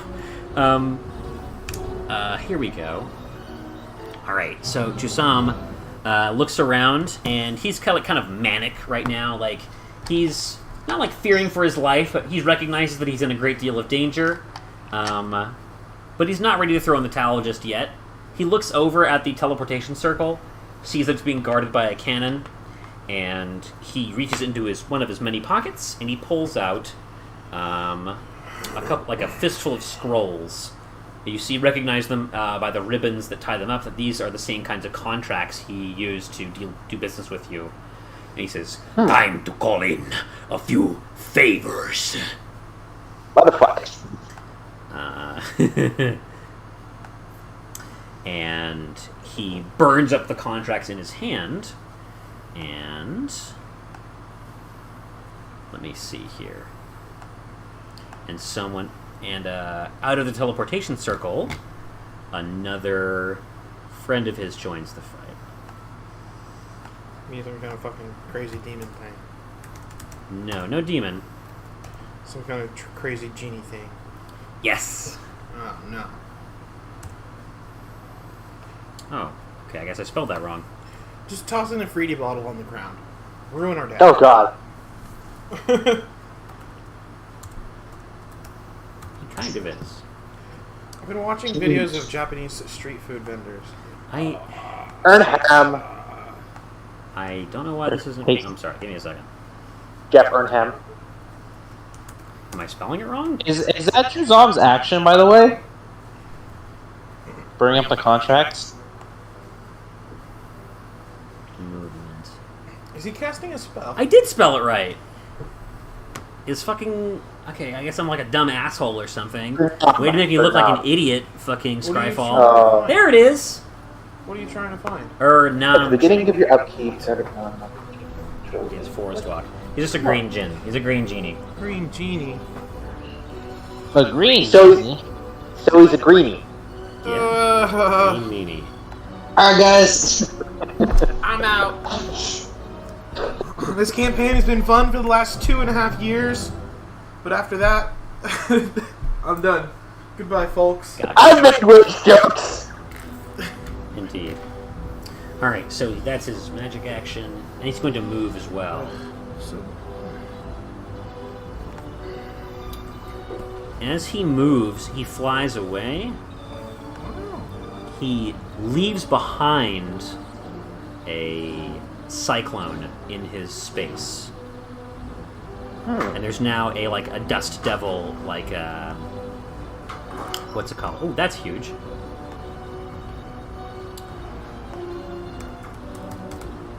There's now just a spinning tornado of dust and sand where he was, down below him. And it is kicking up dust in your eyes, and it may do something in later turns. That is Quick, someone cast fly on me. Uba, it is your turn. Okay, I'm gonna fly, and I'm going to pursue Juzam. Got it. I'm gonna go. Alright. You're moving the fucking fist around, I can't.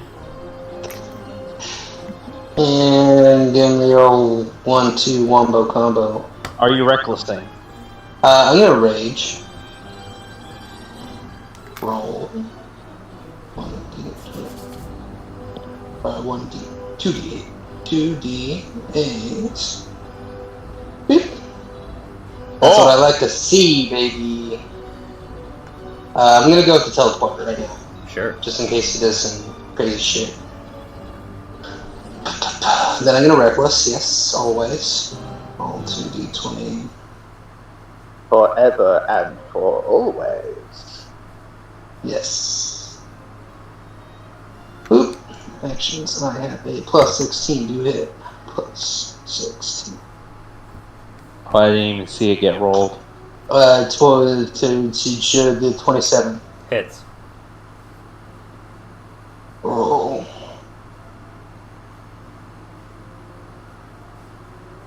D8 plus 11. 16. Roll 2d20 plus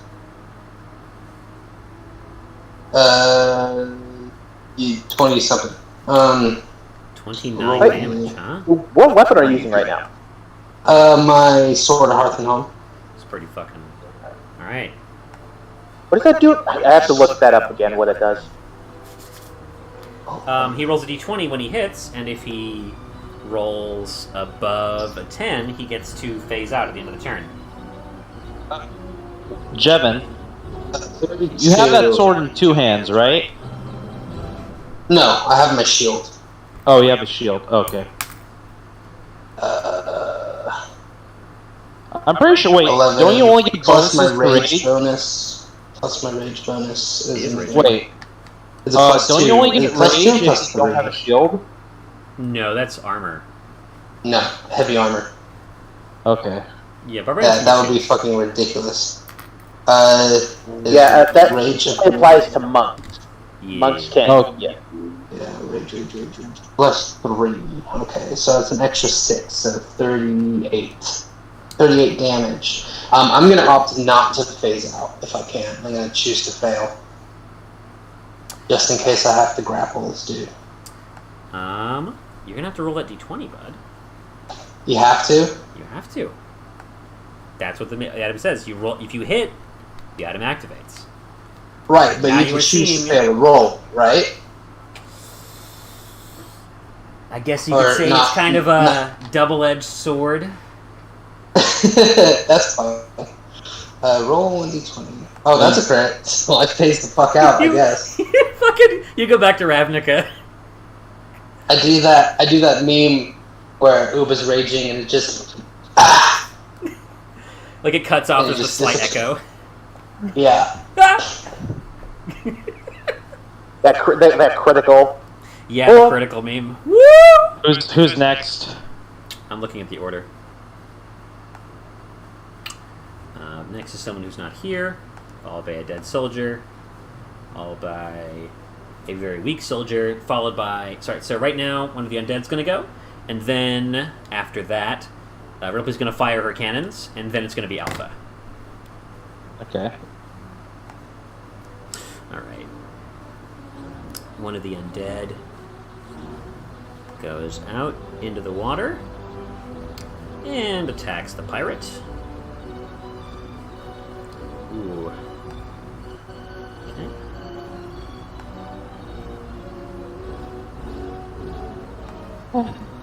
The Tyler 1 meme.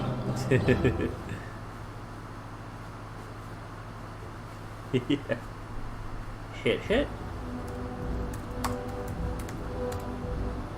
Dang, what's the plus on it? I'm doing it in my head. So I'm fighting myself here to do this shit quick. Adding that shit on top. Mr. Pirate. Alright. Come next. Alright, advances blasting cannons followed by Alpha Wilm.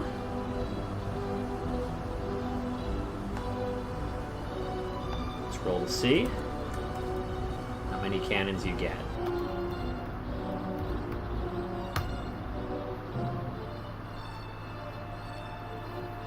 Not bad. Yep.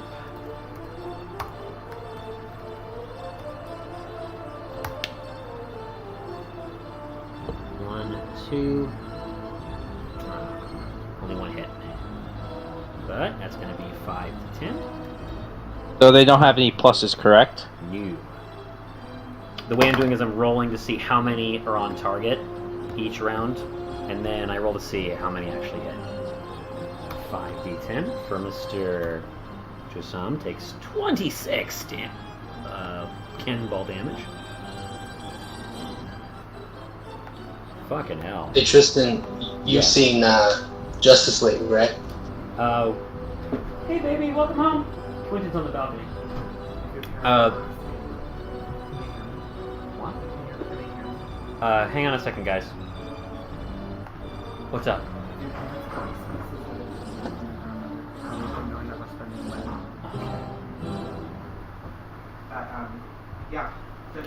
I'm unmuting now. Alright. Sorry, I had to talk to my boyfriend for a second. Alright. He takes a bunch of damage. He's now bloody. It is your turn, Alpha, with an undead, an angel, and then Louis on deck. And then me last. Okay. That's right. Someone cast fly on me.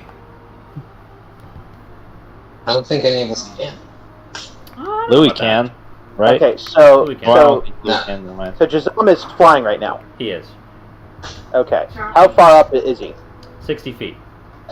Okay. Oh crap! Should have put the spell first before. So where's the spell? It is celestial. Who's that? It's like celestial spell. You know the one that I really loved for a while, What's that? and then summon celestial. Ah, yes. Everywhere. Okay. Let me just look up. Let me look it up real quick. What the range is? And it has pockets. Quick, have your celestial carry me.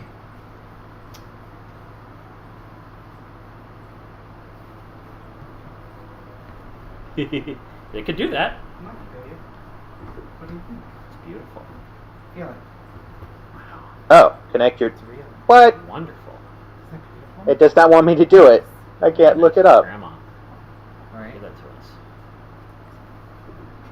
You bought it. You know that, right? Give me They saw me walking into a place and I was Like I thought I had this all planned, and then oh wait, I need to read things. I got it, dude. So, yeah. Okay. Done. Alright, range. Okay, range 90 feet. I can do that. Do the thing I might want to. Okay, so I can either summon a big ol' hulky dude to basically plunging attack him, or I could summon a flying dude and help someone fly. It sounds like your striker wants to fly. Yeah, okay, I'll summon my Celestial right behind him. Nothing personnel, kid. And he's going to take his action at the end of my turn. So my bonus action, I am going to, because I highly doubt this guy can be charmed. Yep. So I'm going to use my bonus action to give Volley a Bardic Inspiration. Don't do that. I can't even get the guy.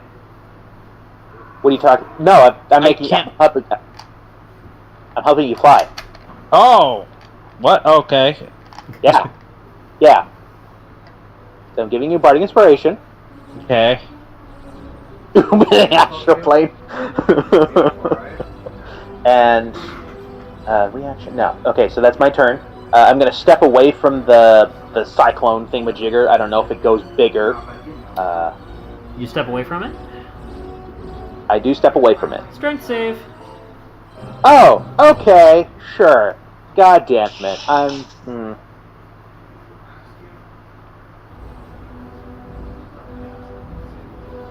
11. Oh no. So you try to step away and Oh, no. you get sucked into it. Yeah. You take some slashing damage. Oh. Some magical slashing. Uh-oh. Uh-oh. A lot, actually. 17 magical slashing. As shrapnel and dust kick up and lacerate your body, and you are trapped in the force of the cyclone. However, Volley is free to move as Yes. your angel picks him up. Yeah, so my turn ends, and it turn goes up. It it grabs him. It uses its action to dash in the air and go up to Jazam. And it will be carrying Volley. Yeah. It looks just like another Sarah Angel. The other ones that you brought with you look at her and go, "Sister, what are you doing here? I thought only the three of us were coming." And she says, "I am just as confused as you are. However, this little animal creature clearly needs help." And she pulls him. She pulls him out of the cyclone and says, "I'll save you, woodland creature."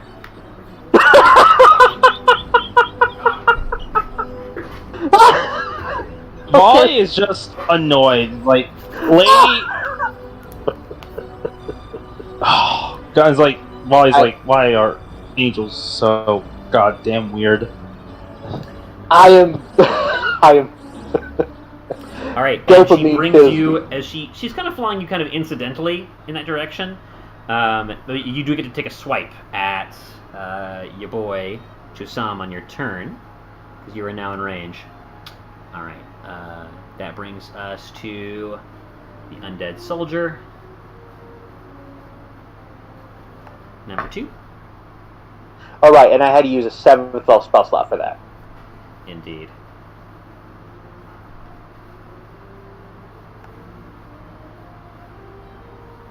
The Bazaar Guard moves. Does not seem to be impeded by the sand or the water. Attacks the pirate. He'll never take me alive! Ah! And the pirate dies. Oh my god. And then, floating in the water, clearly dead, he opens his eyes again. And gets back up. And looks up at you, kind of falling in line with the undead Bazaar Guards. Son of a mother. Alright, but however, it's another angel's turn. Angel number 3 leaps out of the brush. 5, 10, 20, 30, 40, 50, 60. Gets into range with Chusam. And she says, "Fight me, coward!" And she's going to try and lay into him. Oh, wait, fuck. She needs to see if she can get past the fucking cyclone. Do you have any blank paper? Can't she just fly around the cyclone? The cyclone has, like, basically it has, like, a radius. It goes as tall as... It was up 60... Okay, I'm sorry. It was super tall, like 60 feet up. Basically, like, Genie... Aladdin Genie style, reaching up to his waist. He leaves it behind, and it has like a radius around it, like a 10-foot radius around it. So as she flies near it, she has to make that save. However, she's bonkers strong, so she should be fine. And she has advantage, so that's cool. Because it is magical. She crits. So There we go. from your perspective, she just flies into this cyclone of dust and sand and shrapnel and just vanishes, and you're like, oh no. And then, boosh, just flies out of the front of it, like clearing it like a fucking crop duster. And then goes to lay into him. And she hits for 29 damage, and hits... Yeah, I assumed she hit, yeah, so it's 15, 45 fucking damage. That's pretty good. Yeah. Alright, he's on the ropes. Still clinging to life. Louis, it is your turn, followed by an undead and then volley. Oh boy. Alright. Magic missile, level 8. So, Jazam, how's he looking? Bad. Really bad? Really bad. How bad? Pretty fucking bad. On a scale from 1 to 10, 1 being not bad and 10 being dead. 6.5. Okay, that's not bad. Well, It is bad, I just said it's bad. That's pretty well. It's not bad for us. Yeah. Man, I wish I could see the fucking spell details on the app. It's not letting me look at what this fucking spell does. It's just telling me the damage. Fucking browser. D&D Beyond. Angus. Where is collections? Characters. Dr. Louis Zima. What you doing, what? Hey boy. Looking at my spells. Okay. Going back to this. You said he's got advantage on saving throws against spells? He does. Cool. Then I won't use one that makes it save. Hey. I am going to cast a 6th level Scorching Ray. Okay, roll the hit. So it creates 3 at 3rd level, 4th, 5th, 6th, so 6 total. I think so. Beams. Cast a spell using a 3rd level or higher, you create 1 additional ray for each slot above 2nd. So, at 2nd level... Oh, it's- second He's level shooting is laser 3. beams. 2nd level is 3, so I get 7 Yes, that's right. beams.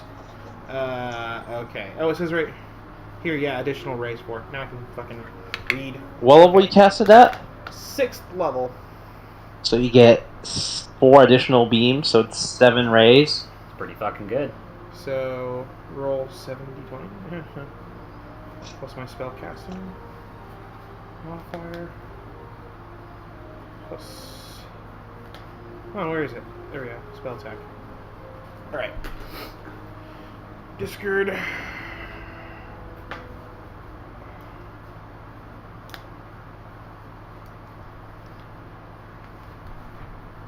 Alright, fucker. Damn. They all hit. Those all hit. Roll the damage! Sick. Okay. There are You just 2d6. fucking Tommy gun this guy. It's 2d6 14d6. I'm picturing like fucking like Macross missile pods. Like the fucking Gundam wing shit, like the shoulders Oh, open yeah. up and like 12 billion missiles come out. Yep. Wow. Oh, that's a damage. That's pretty a damage. fucking good, huh? Oh wow. Did you tom it? Let me say. Hang on, let me count. Tom it? No. Still kicking, but looking. I think one more Okay. one more of those, and you'd be dead. Okay. Yeah, you fucking you machine gun Tommy him, and like the rays fully go through his body, certain parts, creating like these smoking, smoldering holes. Yeah. And like he looks around at you, and like you can like see him grimacing. Like one of his eye sockets has like been fully like penetrated from the back of his skull through the front. There's just like a smoking hole there, and you can see through it. Yeah. But he's still kicking somehow, like just pure magical energy, greed, and ambition keeping him alive. I have a question. Yeah, Is that Cyclone concentration? is what? The Cyclone? Nope, it is just something he can do. So, He's a boss. you know Got it. how, Okay. Just curious. in Super Smash Bros. Melee, Yeah. when you did classic mode and at the end there was Master Hand and he would shoot laser beams from his fingertips? Yeah. That's kind of what I kind of figured. Ooh, I like that a lot. Hey, Q, guess what? What? You can quicken a cantrip. Huh? You can click at a cantrip if you wanted to do something else. Do more damage. That's true. Yeah, I'll spend a couple of sorcery points and, how far away is he? Let me measure for you. I'll tell you. Oh, thanks. Each square is 10 feet. So So he's like 80 feet away, less than 80 feet yeah, away. 'cause he's 60 feet up. Um, But fireball I'll should hit him. Yeah, for I'll sure. spend 2 and I'll 2 sorcery points and I'll quicken a fireball. Roll to hit. 1d20.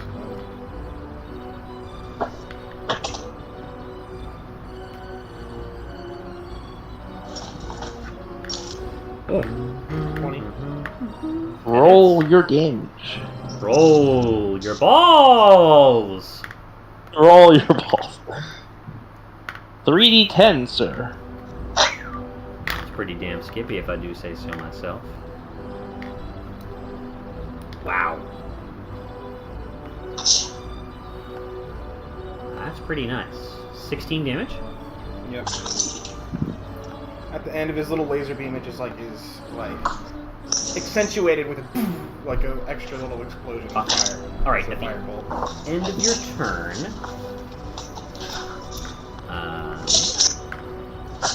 End of your turn, Kasama's going to burn 2 legendary actions. And he is now definitely fearing for his life.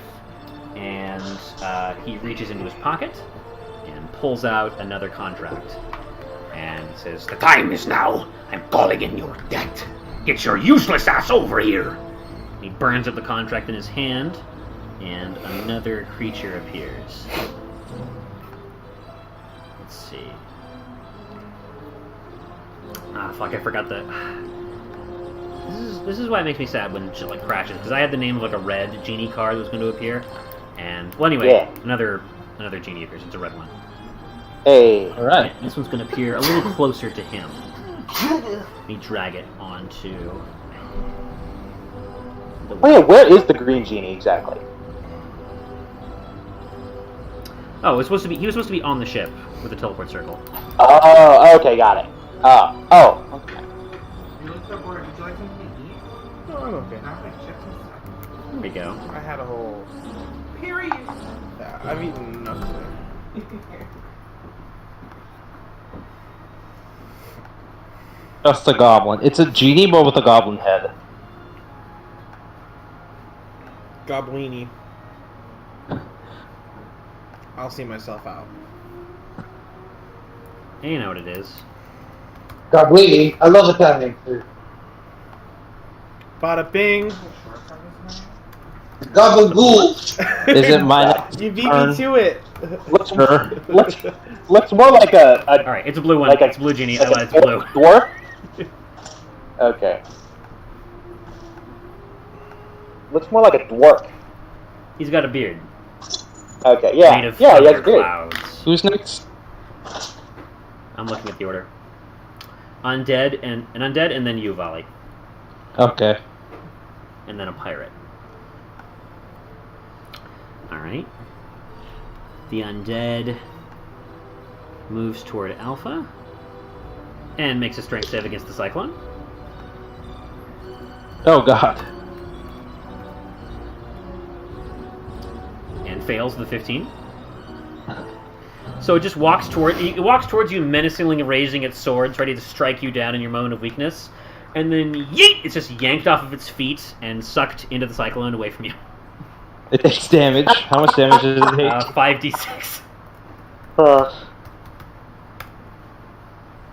It explodes. But does it kill it? Yeah, that one had already been damaged by the chain lightning. Does it roll once? Does it roll to see if it doesn't It explode? does. Hey, thanks for reminding me. Take inspiration.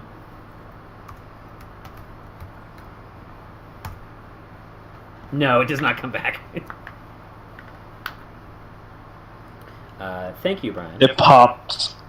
It Shards comes of back armor and then go explodes again. flying. Yeah. All right. And then he's caught in a very unfortunate infinite. Yeah. Volley, it is your turn. I'm gonna hit the genie. Roll to hit the genie. I believe I hit the genie. Okay.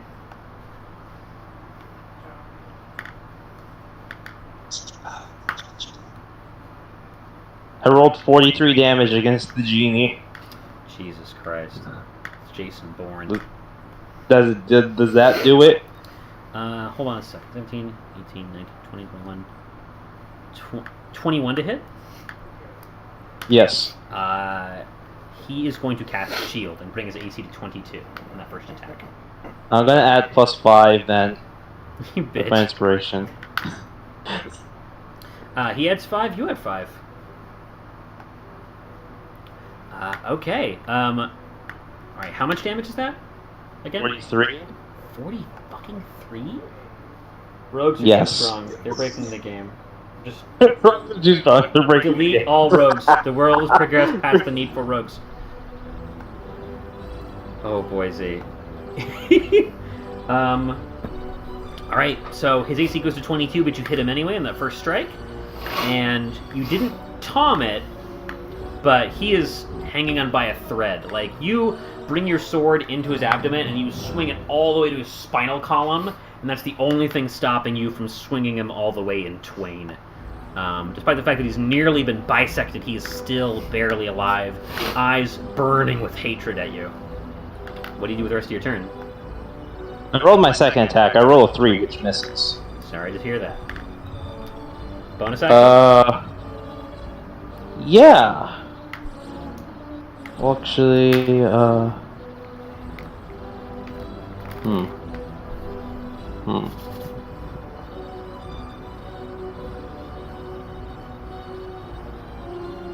Dang. I really hope my... You have a blood right or something to do?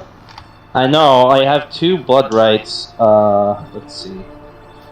Let me check. I don't even know what my second blood right is.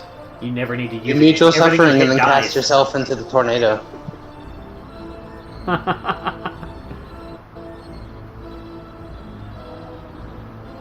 What's my second blood curse? You're asking me? That's what I'm checking. Okay.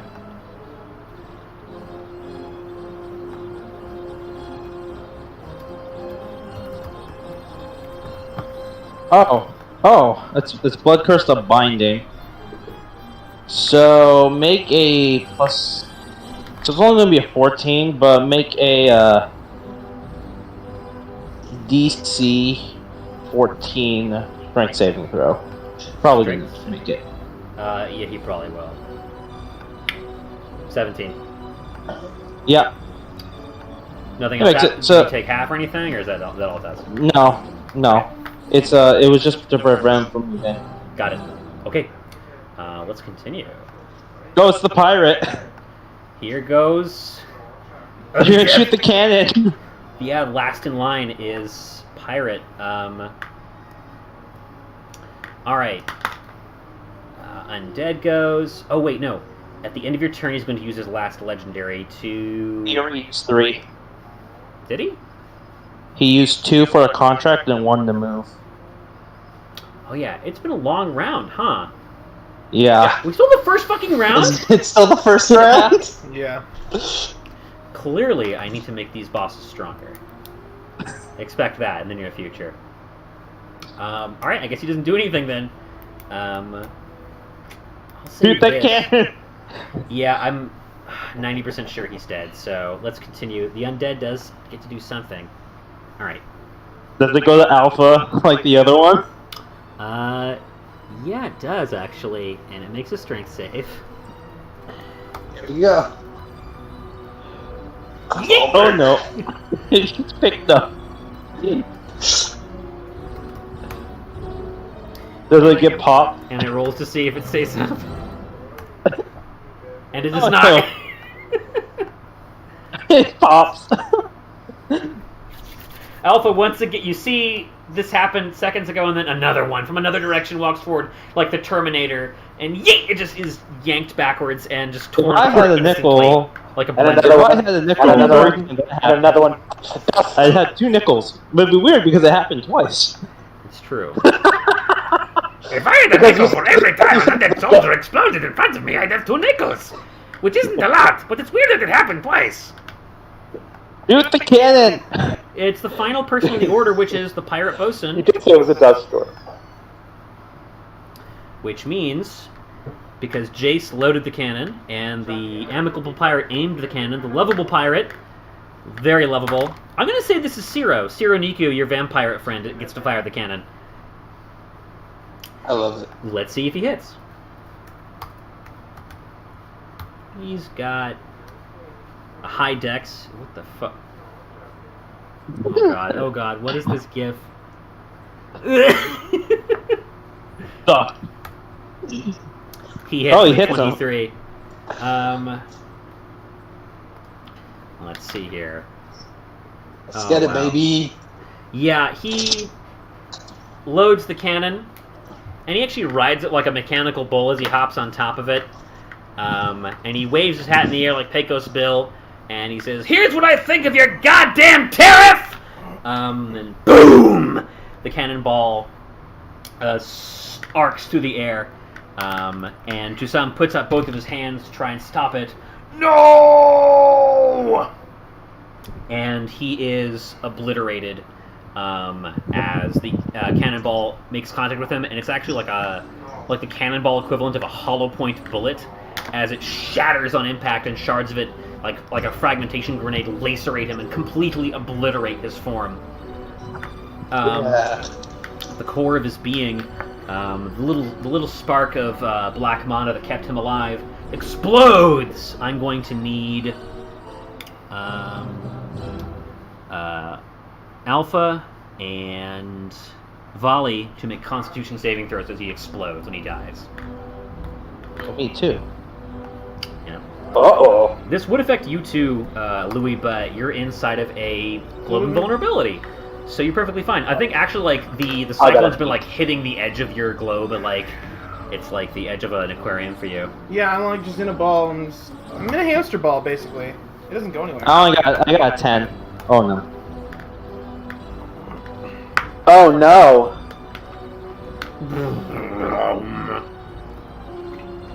Uh-oh. As he explodes and he dies, in his death throes, he deals 33 necrotic damage to each of you. Oh, it's fine. I'm down. I'm fine.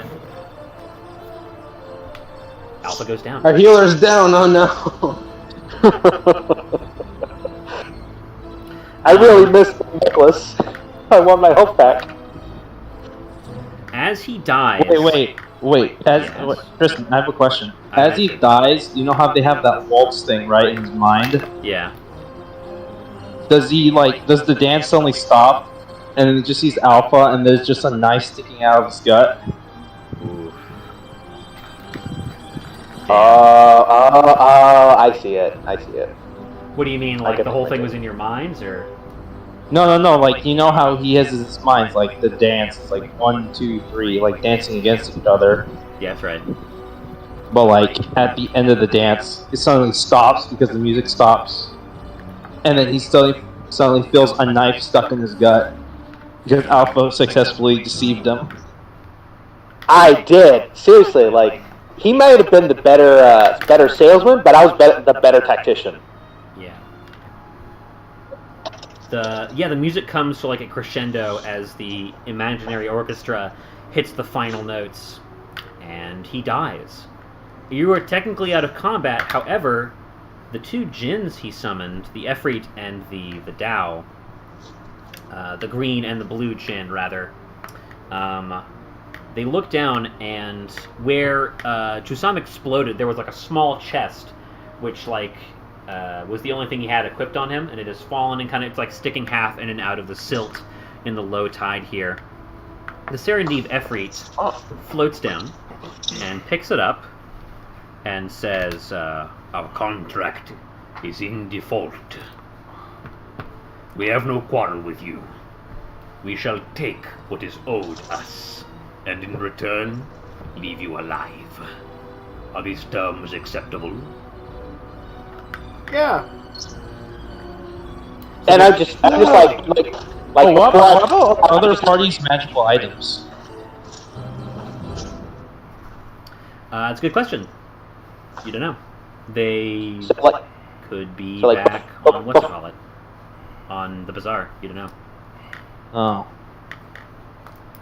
But right now, the two djinns he summoned are basically saying, let us have Chusam's loot drop, and we won't fight you. Let's kick their ass. I mean, Oh, the what healer happened- is down. Well, what happened to the freaking zombies? Are they still around? yeah. They're just kind of standing around, like, not obeying any orders right now. But you get the sense that because they belong to the bazaar, these djinn could probably command them as well.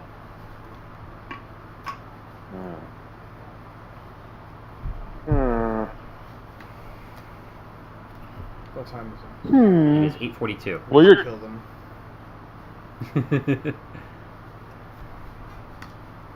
You look around. Uba, I will say you reappear, Uba, at this point. You get to see a spectacular fireworks display as Jusam explodes while you're in the astral plane. It was mind-blowing. Like a fucking Rush concert with all the lasers. You look down. I'm going to say, for the first part of this conversation, go ahead and make one death saving throw, Alpha.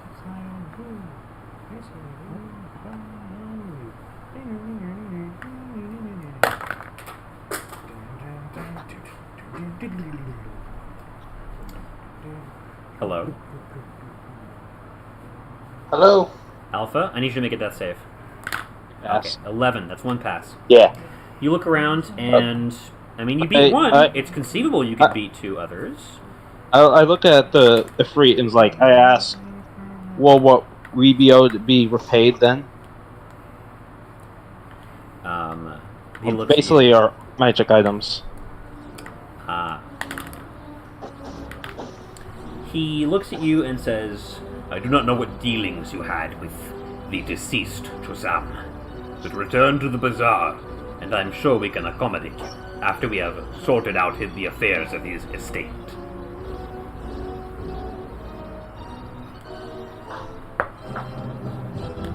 Ask at least what's in the chest. Oh, I ask him, what is in that strange container anyway? He says, something more precious than gold. Ah, Soul's got it. Okay. he Cool, winks. He winks and he says, "You're not far off." So if you'll let him leave, he's going to go over to the teleportation circle and begin activating the ritual to activate it and take his leave. Like, I really want to know what it is. Like, even if we Probably the don't, contracts. Could be anything, even a boat. can someone give me a health potion, maybe? I don't think we have health potions. We don't. Ah, crap. No. We don't. We didn't buy any. Oh no, the one thing we didn't buy. Make another death save. Oh no. Can Louis attempt to cast a healing spell, or is that his apparatus? He need, I don't have the He apparatus. needs his apparatus to do that, and I think he can only do sorcerer spells with Yep, that. only sorcerer spells. Yeah.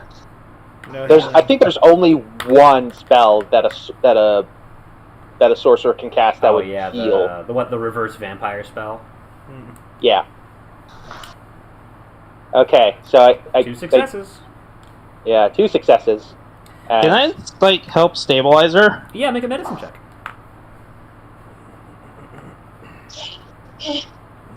Oh, my medicine's only a +1. Oh well, let's roll it. I got a 21. That's a nat 20. Okay. Wait, does that mean that I go back up? I stabilized you. You're stabilized with a nat 20. Damn it! It's only if I crit, right? Yeah. Yeah. Damn it! Damn it! Oh, that would have been cool, though. That would have been cool. That would have been cool. You know what? Actually, I'm here to reward. Excuse me. I'm here to reward nat 20s and chew gum and a lot of gum. So yeah, I have some. you're at 1. Okay, so I get back up. I'm gonna cast Aid on myself and Volley and Uba. So we both. At this point, Volley has released his transformation. He's now back to man Volley. Okay, so all 3 of us get 15 HP. All right. While you're casting that spell, assuming no one else wants to do anything with them, the djinns take their leave. I did want to ask at least. I did want to see, like. I asked. I asked. It was souls. So, okay. I assume it's souls. We don't know what it is. He says he wasn't far off. Right, which means it's not souls, but it's not far off. Okay. All I right. do want to at least ask, like, if it's possible to, like, in exchange for not fighting him, I promise, with my heart and soul, and soul, and soul, and soul, and soul, and I just look at If everyone's you're souls. asking about the magic items, they said to go back to the bazaar and they would. Oh, yeah, no, it's just that morbid curiosity. That I just want to know what it is. You promise your soul you offer your soul in exchange to know what's in this box, and he looks at you sternly and he says, so that I will not attack them. "You promised your soul, like in this whatever." And he looks at you sternly, just like the green genie in the card art, like kind of crossing his arms and looking at you like a mad dad. Yeah. And he's like, and he says, Don't make promises you can't keep. I am not Chusam. I do not take advantage of those who are foolish or unknowing of the deals that they make. But I will tell you this. I will not allow such a mistake twice. It is better you do not know what is in the box, for the burden of knowledge is too heavy for any to bear. What's in the box? Okay. What's in the box? Okay. So if he says that it's probably dangerous to know what's in the box, I want to insight him actually. roll insight. Yeah. 19. With a 19, you get the sense that there is at least one powerful magical item in the box that he doesn't want to fall in the wrong hands. Right. And do I trust that he's like on the up and up with what he's saying? Like, does he seem like... Is he not Juzam?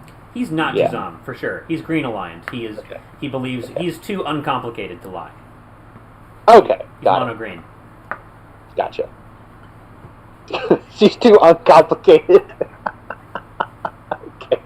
Okay. I'll take him by his word and leave him at that and let him be. And if we're able to make like good rapport with them at the bazaar, we could probably get our stuff back like at a reasonable price. Oh, absolutely. The rent in space opens. The two djinns enter into the hole, and then one of the pirates, still drunk off his ass and like thinking it's combat, like shooting his pistol in the air like Pecos Bill, like chases him after him like yahoo, and vanishes as well. And Ciro Nika says, "No, that's not. Whatever. I'm pretty sure the odds of all of us surviving this fight were slim to none anyway." The bazaar guards leave, including their new recruit, the pirate they slew. I mean, 2 NPCs dying that we didn't even know is not bad. Oh wait, 2? Well, one pirate and one other pirate. Oh, 2 pirates died. I didn't know that. Yeah. Well, one pirate died, and then the other one disappeared. Ah. Gotcha. Okay. Also, Vol yells up, "I'm not a woodland being!" Ha. How long does Summon Celestial last? It lasts... I think it lasts an hour.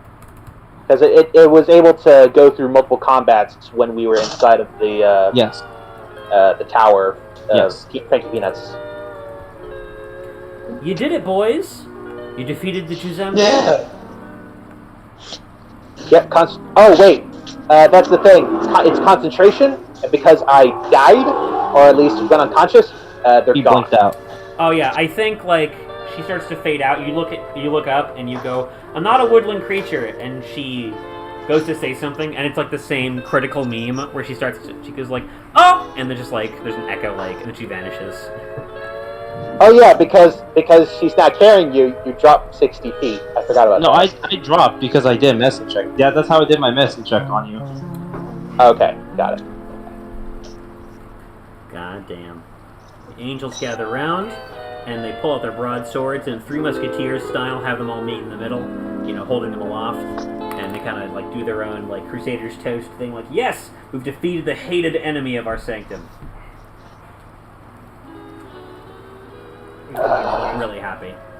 Not long after, the big double doors on the Spitfire Bastion burst open like they do in the final notes of Prince Ali from Aladdin. Yeah. The whole Yeah, fucking I parade seriously love that cavalcade song. goes tumbling out, like streamers and confetti and cannons going off, them cheering because Juzam is dead. Woo!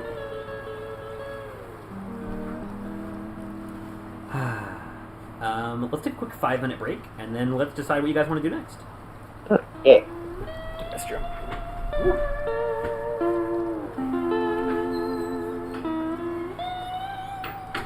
So, So,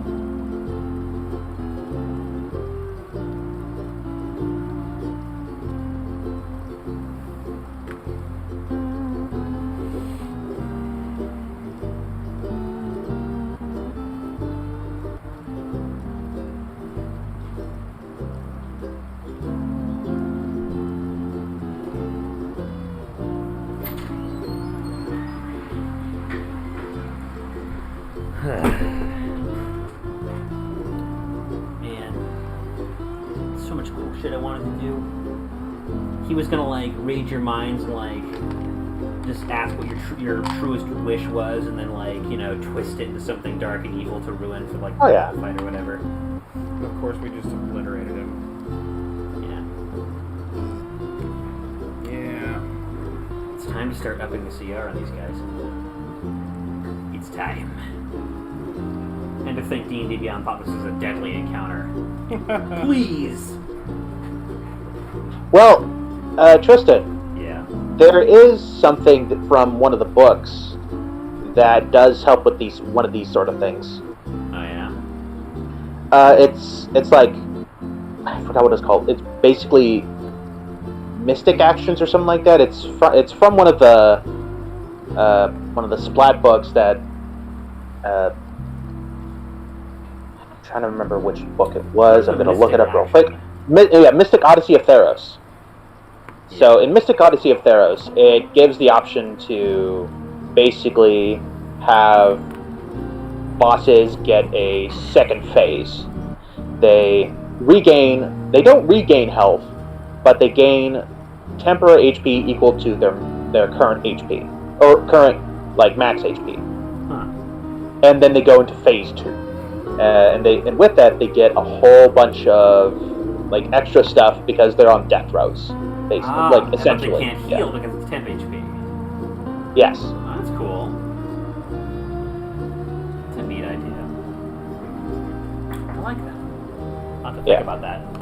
So like, they go through their first phase, they do all their normal stuff that they normally would do for like a basic fight, like okay, they're not taking it seriously or they're holding back something, but then when they go down and get right back up because oh no, hey, I'm dying, I better get serious kind of deal.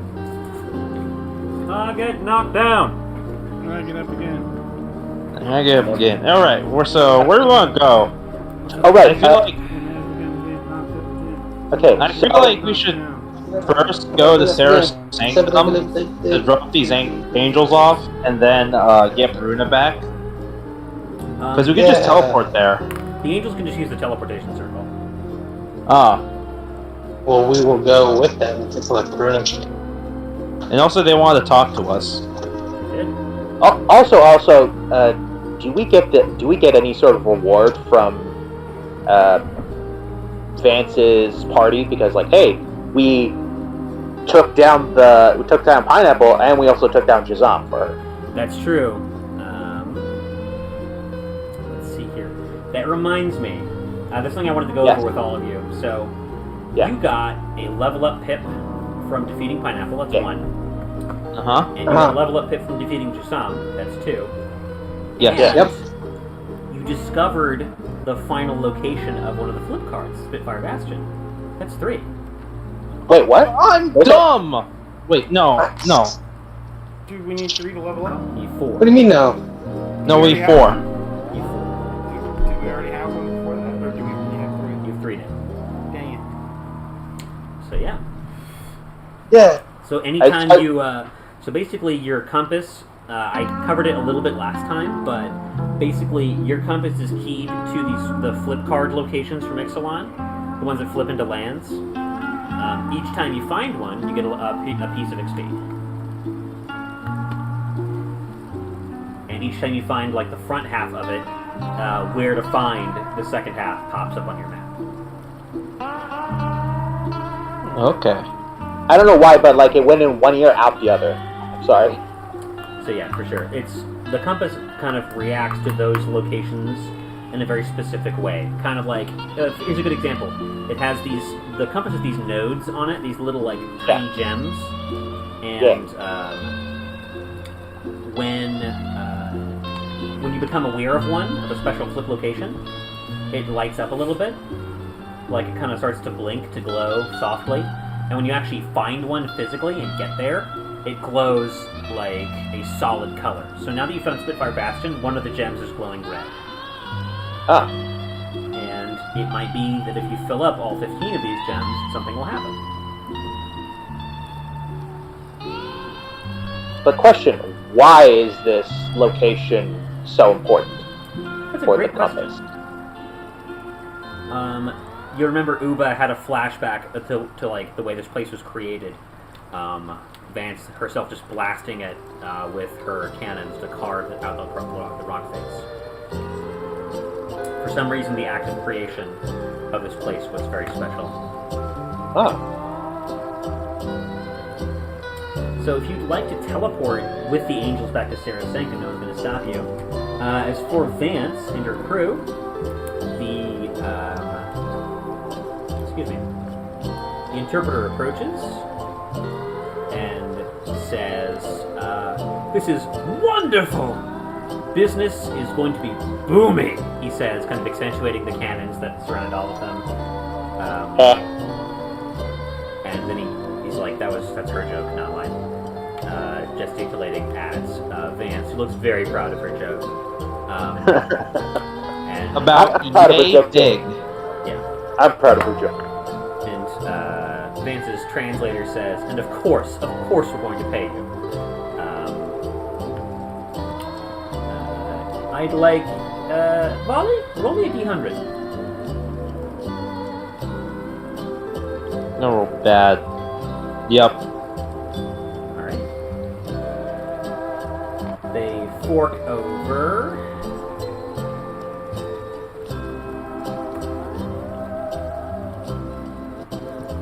Wowzers. Hold that thought. 4 wishes. 56,000 gold. Oh, I'm okay. What? Welcome to tier 4. Hey. Close this encounter now. Well, technically, we're still in tier 3. We're on the high end of tier 3. Yeah, but you're very, very strong and very, very powerful, so I'm going to be treating you like Yeah. you're a tier 4. That I can understand. Yeah. Rogues are broken. Rogues are ruining the game. Ban rogues. Specifically, your rogue. Society has progressed past the need for rogues. Every society needs edgy rogues. You can't live without The us. world is too old for rogues. Okay, so how much did you say it was again? 56? 56,000 gold. You see, if I rolled 100, it'd be 400,000. Yep. You also get...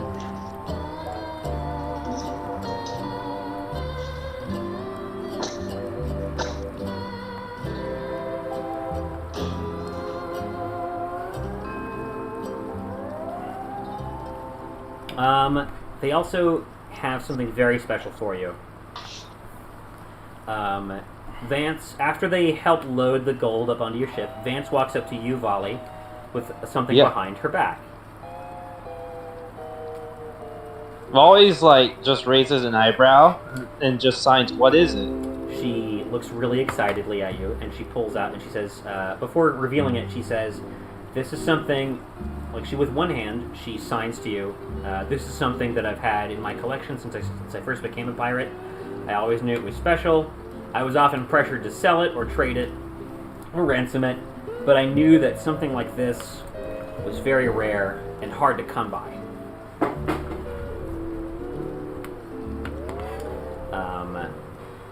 So I always held on to it. And now I think someone like you would be the best person to make use of it. She pulls out a glass pyramid about the size of the palm of your hand. And inside of it is a flower. Oh my god!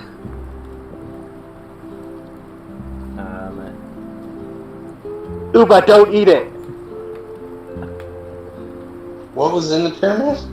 A black lotus? No, I gotta eat it. Sorry. She Thought about signs- it for a second. Did you catch that? Yes. She signs to you, Volley, in case of emergency, break glass.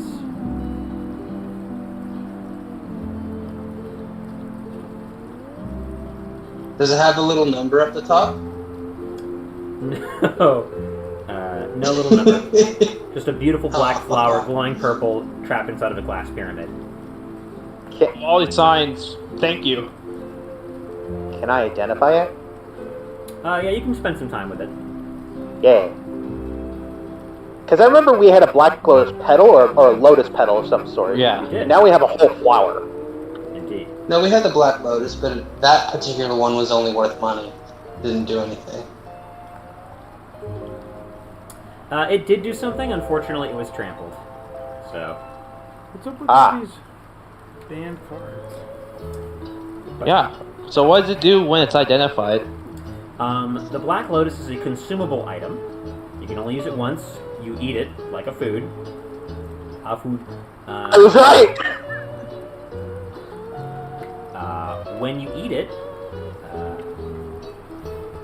you gain temporary HP equal to your current HP and recover up to 3 spell slots. Oh my god! Alright, so I look at this, and I look at Louis, and I look back to this. Here you go, Louie. No. I'm holding on to it. Oh, okay. No. I was gonna And say he Vance keeps would look it- really, really hurt. No. Like Molly's idea is if we're in a jam, I'm gonna stick this in Louis' mouth. Right in his mouth. Shove it Paul in. runs up to Louie and he's like, bend over and cough real quick. You can just give it to me and I can put it in my own mouth.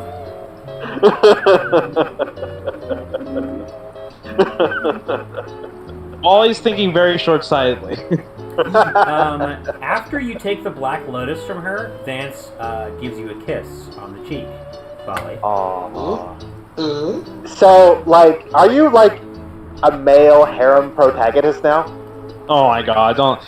Fun thing is, badgers are have polyamorous relationships. How interesting. We shall see if others agree. No, that's what I'm Bruno saying. will remember that. No, Molly's like, he's grateful, but he's like, it's like, is it a chast kiss or is it like? Can I roll insight? Roll insight. Roll for This is time. great. No, stop. We do not roll for time here. We have tasteful I love fade to this. black. 19. Oh. With a 19, Roll to seduce the cannon. Faded black for characters name out. +1 cannon winch. Well, she takes you to bed. She's like, the cannons stay on. The door closes, and like a few hours later, you hear both 2 cannons go off. God. No, with a 19, you get the sense that she respects you as an equal, and she obviously does not like fucking put out for anyone. But she definitely would not mind spending a night with you. I kind of just like jab him. Stop. Wally's like, he's grateful, but then he signs off till we meet again. Like, Commander Shepard, I should go. I should go. I should go. Selects the God. fucking bottom left option on the wheel. Yeet! I do want to shake her hand at least. Like, you know, she was a very big help. She'll happily take your hand. Just okay. Those are some choice words right there. He's tired of that pirate stock. Stunks. She wants someone who's showered in the last month. Yeah, boy. Oh right, I create water on a daily basis. Of course, I shower. Do you need to, or do you just kind of pressure wash the moss off of yourself? It's kind of like a comfort thing. Let me get some water real quick. Like she's so used to doing it every single day that like it's kind of like ingrained in her to do it. So like even in this rough terrain and like environment, she still has to do this one thing. Just like she has to make coffee for herself, she has to do all these little things every single morning. Yeah. She has a routine. I want to do something real quick. Water? Yeah, do the I thing. got water. Okay.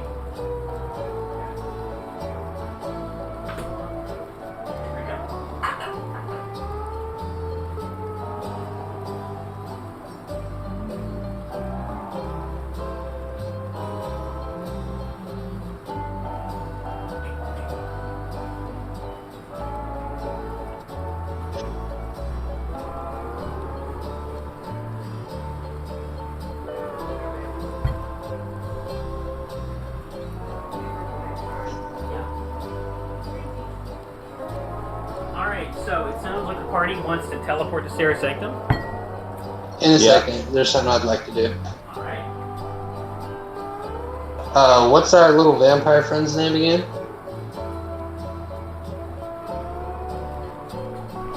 Sorry, what'd you say, Uba? What's our little vampire friend's name again? Ciro Niku. Cironicu. Alright, I'd like to go up to Hatsune Miku. To be saying, I was thinking the exact same thing. Thank you for reading my mind. Yeah. And I want to give him a big old hearty pat on the back and say, "You did well, little Trover. Why don't you come with us? I promise I will stab you a lot less than your other captain." Make a persuasion check, Uba.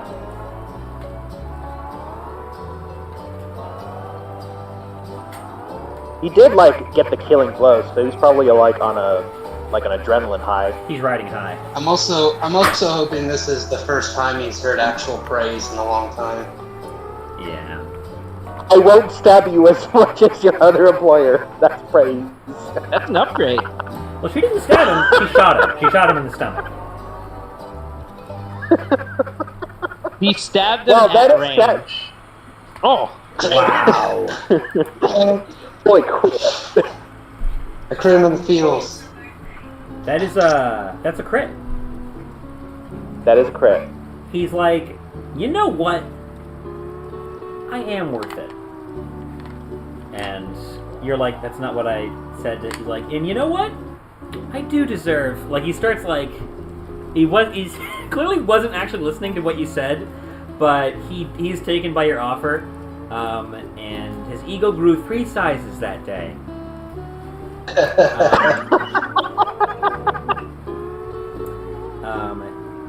He will. He's like, yeah, I'm gonna go ask the captain if I can go. And you see him run down the deck, down the gangplank, and he walks past Volley, who's kind of breaking away from Ripley Vance. And he walks up to Ripley, and you see him like kind of talking animatedly. And you see her like nodding and nodding, and then she pulls out a gun and shoots him in the stomach. I saw it coming a mile away. Then she laughs and claps him on the back. Whatever. And he's like, good one! Ugh, what a good one!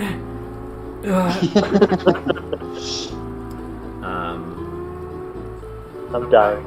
And she says something to her translator, who walks over to you, and translator says, You are the captain, yes? Mr. Correct? Uba? We would speak with you privately. Yes. Fair enough. Hi, babe. Alright, I need to switch to push to talk. 1 second. A little bit, sweetie. Thank you. Okay. So, in private, in the Bastion, Spitfire Bastion, the translator and Vance sit down with you, Uba, and the translator says, Ciro tells us he would like to sail with you. Yes. Ciro has also told us that when you docked here, you hailed him and named your vessel as the Mean Streak. Amongst other names, correct? It just so happens that a vessel of ours named the Mean Streak went missing a number of weeks ago, far to the south. You wouldn't happen to know anything about that, would you?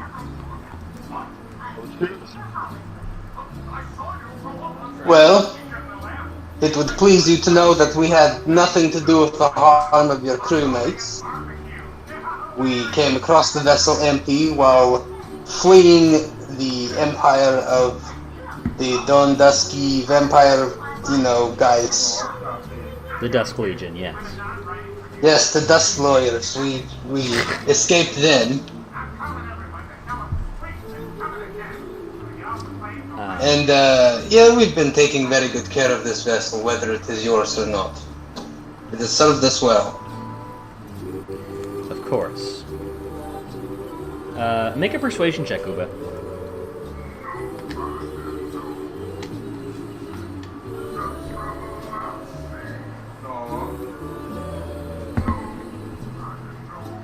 Nine. Uh-oh. Oh, that's the wrong one. But it's there, it's an empty.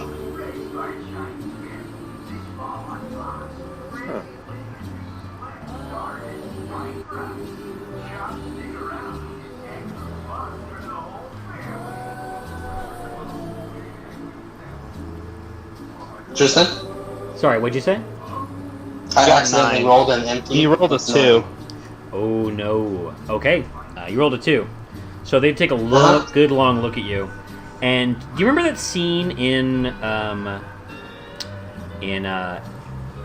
Black Flag? We were talking about Black Flag last time. Black Flag, when Edward Kenway kills the assassin who defected and basically picks up his treasure and goes to meet with the Templars and be friends with them. Yeah. And they're like, and he's like, but I brought you the stuff. And they're like, but, but the guy we needed is dead. They give you that kind of look, and they steeple their fingers, like kind of in the same motion. And the translator says, I'm sure Ciro will enjoy your company. You may leave us in peace. I ask that you not dock here again, unless the need is dire. Oof. They took that personally. Unless the what has docked? We ask that you not dock here again, unless your need is dire. Right. Uba gives a dismissive shrug and bids them farewell. He understands the game. He knows pirates. Kind of sad though, because I did want to be on good terms with them, but at least we're Non-shooting terms. yeah, we're on non-shooting terms at least. Tristan, Wait. Yeah, what's up? as a mechanic standpoint, me being the elected captain and thus representing as the captain, if any of the crewmates were to act as individuals, the disdain would be solely on me and my command, correct? Yeah, they have an honor system where it's if your crew acts out, you gotta answer for them, like man to Right. man. Right. So her disdain, or their disdain, the faction's disdain, by proxy is on us, but is stands on me. So if we ever needed their help, you guys could go ashore and handle that, which is for the better because you guys are the talkies. So I did want to say something that Sure. I did look up something that was about like pirate lore and stuff like that. That there are there's sort of okay. like there's oftentimes two different leaders on a ship. That's the captain and the quartermaster. The captain is oftentimes the one that is in charge of like morale, sailing, charting a course, and being the face of the ship. While the quartermaster kind of does all the background stuff and hiring, dealing out pay, and essentially what it's often boiled down to is that the quartermaster is. The quartermaster, unless I'm mistaken, is currently Volley. Yes.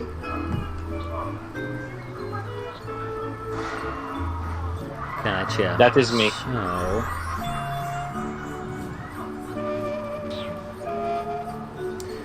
Okay, so yeah, you are neutral to good with these guys. You have one day here to rest up, do whatever you want, and then you're off into the sunset. Yeah. Ask them one more off thing. into the teleporter. Gotcha. I did want to ask them one more thing. What's that?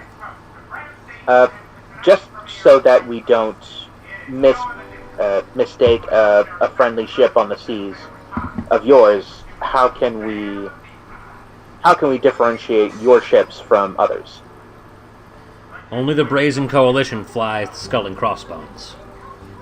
Okay. But so she's part of the Brazen Coalition. Yes. Is she like part of a sect in the Brazen Coalition, or is it like just kind of like a Mod Podge?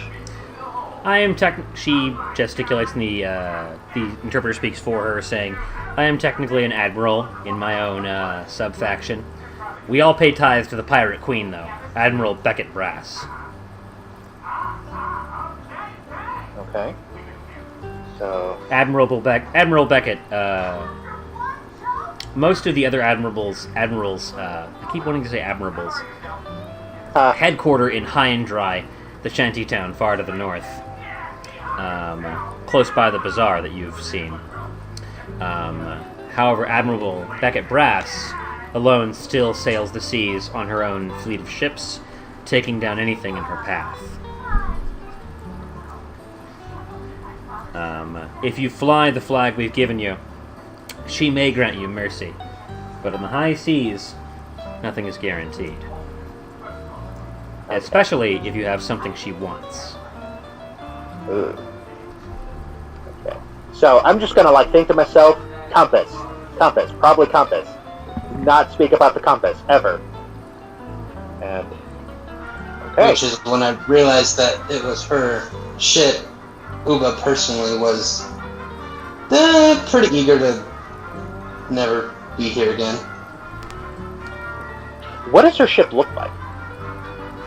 Pirate ship. Yeah, but it's mostly it's a Pirate Queen ship, so most likely it stands out from any other normal pirate ship. No, you misunderstand me. It's a ship made completely out of pirates. They're linking arms. Oh, that. That's how the crew mechanic works.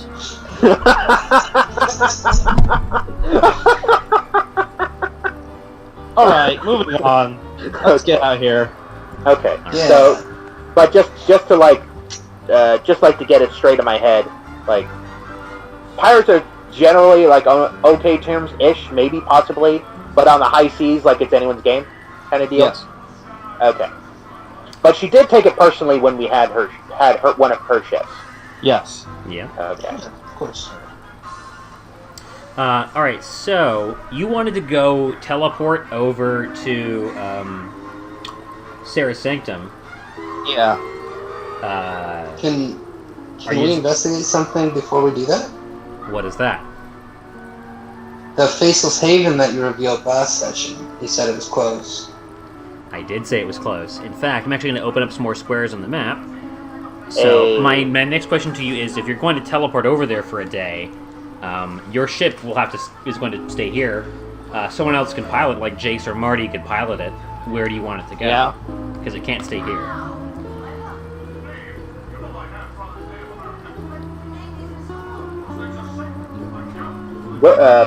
Where's this thing that you were talking about that just opened up? I'm going to open up some more squares, and we're all going to roll. I'd like each of you to roll a d100, please. Okay.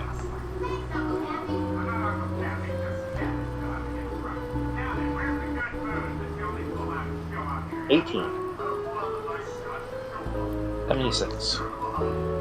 Did one. It's a 97. Wait a minute. 97? Not 99.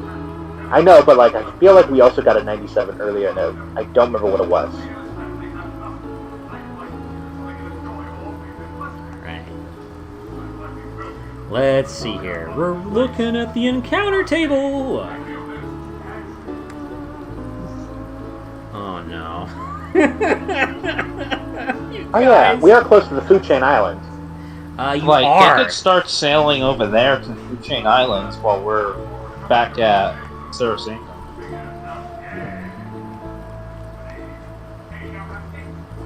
All right. Oh boy. All right. Let me add some icons and then open up the squares.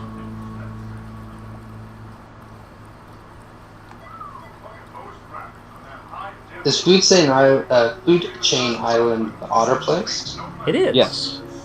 Cool. I do want to go to Food Chain Island as well. I want to help the otter and the tiger, Yeah. Panther. panther and tiger.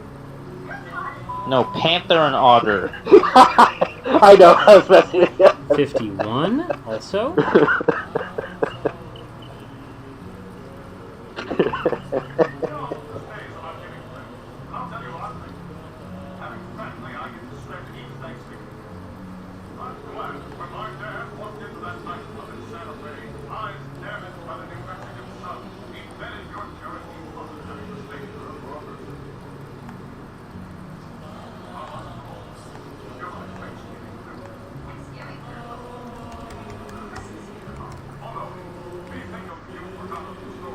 All right. And so that's a 51, and then also 76. Oh boy. All right. Let's do. Why didn't I have that icon before? Ah, whatever. Move, damn ye.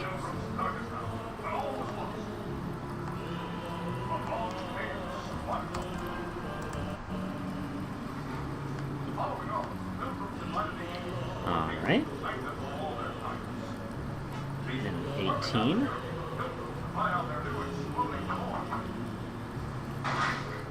Oh, that's perfect. Alright, time to cut some fog.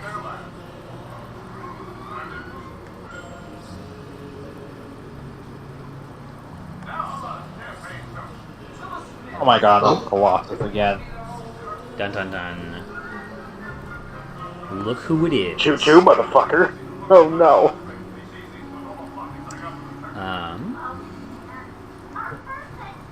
Alright, and then. Oh, there's a Rashidon port. I don't remember what that one was. It's a land that taps another land. I mean, like, what it's like. It's a port, so probably it's money. It's probably a land that charges money. Holy shit, we have a... Oh, crud. Oh, crud. Oh, jeez. Oh, jeez, Rick. Had to roll that 97, didn't you? Warding. It's fine, you'll survive. Almost certain. Well, that's scary as shit. World Fire. I have no idea, but I'm scared. All right, let's go ahead and resolve these in order. So, to the southeast, you see the Well, at least the floating... Colossus can't get us.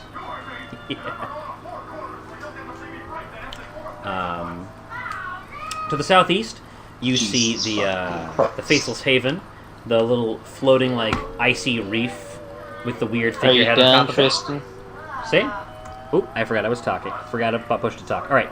To the southeast, you see the Faceless Haven, the floating icy reef that Ubas on his vision with a strange antler figurehead. To the east is a Rishadan port. It looks like it's kind of shrouded in mist, and it definitely wasn't there yesterday. It is like a long dock, like the super long dock from Marvelous Misadventures of Flapjack, coming out of a little bit of landmass that definitely was not there yesterday. To the south is the Food Chain Island. To the southwest is the Colossus, your old friend, the Dusk Legion ship, giving chase once again. And far to the west, off the coast, there is a pitched battle happening between two ships. Both flying flags you don't recognize, and shouting in languages you don't understand. However, in between you and that, you get a glimpse of an apocalyptic fury aiming your way.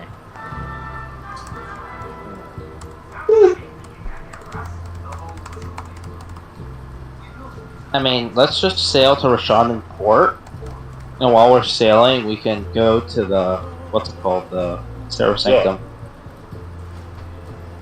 Well, how about we go to Fuchet Island? Or, yeah, well, I think we don't want to...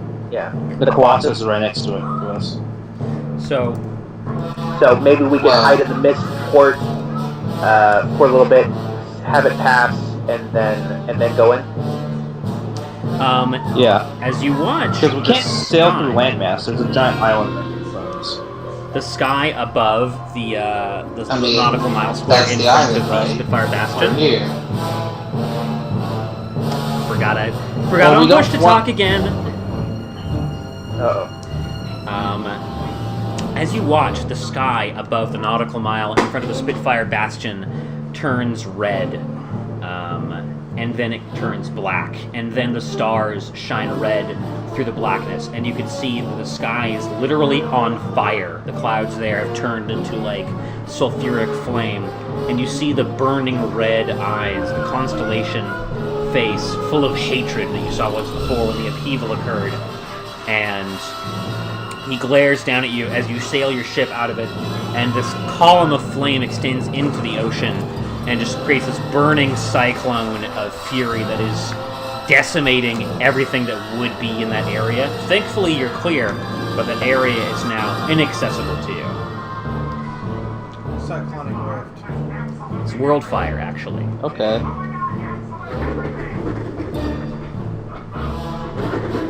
You just have to Peter Pan that shit, though. Like, we just fly over the fire. I'm kidding. Everything's Not on do fire. that. Anyway, Okay. I vote we go to Rishadan Port to get the Colossus off our tail while we go to Serum Sanctum. Yeah, I'm cool with that. I'm game. Jevin? Sure. Alright. Actually, I'm curious. How does the Colossus look right now? Make a perception check. Okay.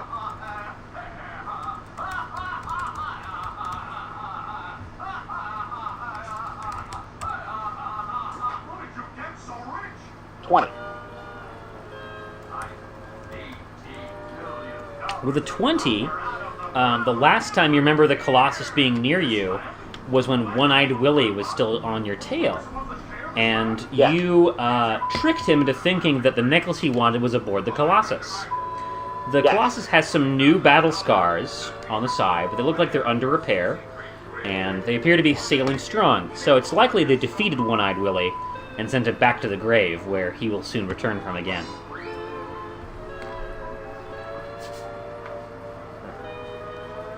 So, I feel like the best time to take on the Colossus, if we do want to do so, is when One-Eyed Willie is attacking it. That's just my input.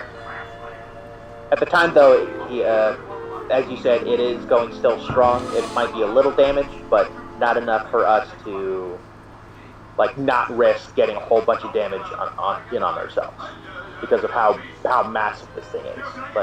Like 2-3 times bigger than our ship, right?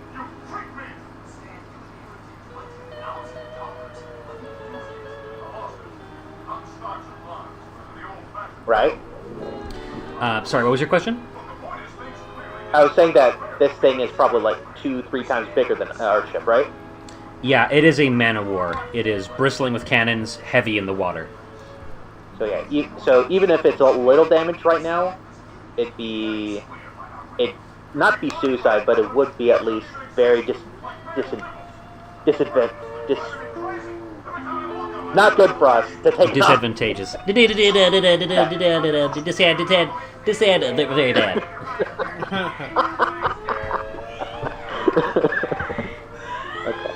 But yeah, I feel like the best time to take it on is when I Willie is taking it on. Okay. Anyway. Are we gonna teleport? Yeah. Alright, so alright, let's go to the Rishadan port. Well, while we're going there, we're gonna teleport to Saracen. Gotcha. So you get ready to teleport with the angels, and Jace is at the wheel with Marty, and Jace says to you, so you just want me to go over there and dock it there? Dock there, pay any fees. Hopefully they're not too much. Pay any fees. Got it. No. Okay, Marty, you know what you're talking about, right? Yep. He nods. Marty, you're the captain. Alright, I'm the captain. I'm gonna make sure that all these instructions. I'm gonna shove them right in their face. I read 2 different instructions for both of them so they don't mess up. Gotcha.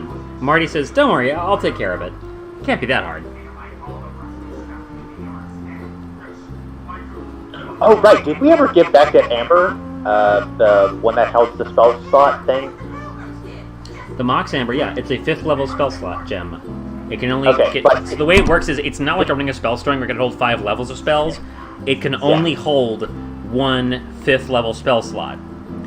In addition, it has one additional caveat. I didn't know that. Whoever casts the spell into it cannot use it. Only someone else can. Well, that makes sense. That kind of makes sense. Because, you see, Mox Amber requires a legendary creature. Oh! That's cute. I get you. Okay. Thank you. Alright, dock at the Rishadan port, so I'll move you there. And then you go to teleport to the Saracentum. Before I leave, I'm gonna give Zono instruction to keep everything in check. Look out for everyone. If anything goes south, bail. Okie dokie. She says, yeah, I don't trust these Islander types as far as I can throw them. If they try anything funny, we'll open fire. Okay. But if you can do diplomacy, do that first. Try. We're not trying to make enemies, left and right here. She thinks about all the things you've done since you got here and all the enemies you've made, and she's like, okay. So, Do what I say, not as I do. Please. I make enough enemies on my own. I don't need everyone else to do the same. Alright, let's see here. Alright, and you teleport to the Sirius Sanctum then. Yeah. Do I have to take off my shoes when I go inside? The angel looks at you and says, it's not required, but it's recommended. I take off my shoes. Appreciate it. Anyway, we teleport, right? You do. Okay, so Uba looks at the angel and says, trust me, you do not want me to take off my shoes. Oh, wait, what is that spell again? The one that does like -1/-1, and the guy that takes off his boots. What does that spell? Oh my Nausea? god. I have no idea. That is funny though. Polly just walks forward because he's so desensitized by angels at this point.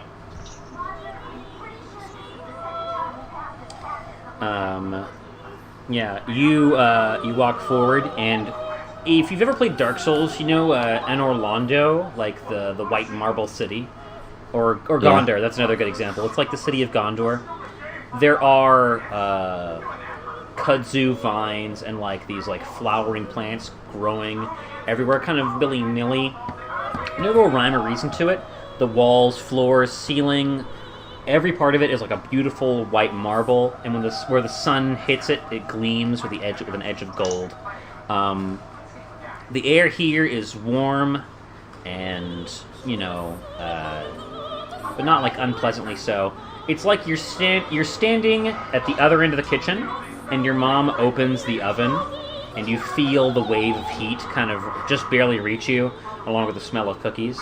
It's like that kind of sensation.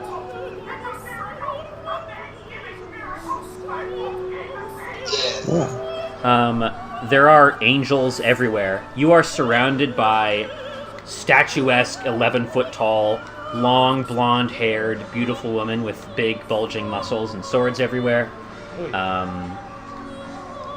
Volley's like, they're taller than the angels back home. Folly, you're surrounded by beautiful angels, and is like they kind of like all of them, like wherever you look, there's at least one in your line of sight. In your mind, you hear your father's voice, kind of unbidden, go, "The apple don't fall far from the tree, do it, boy?" Nope. It does not. There it is. That's the spell.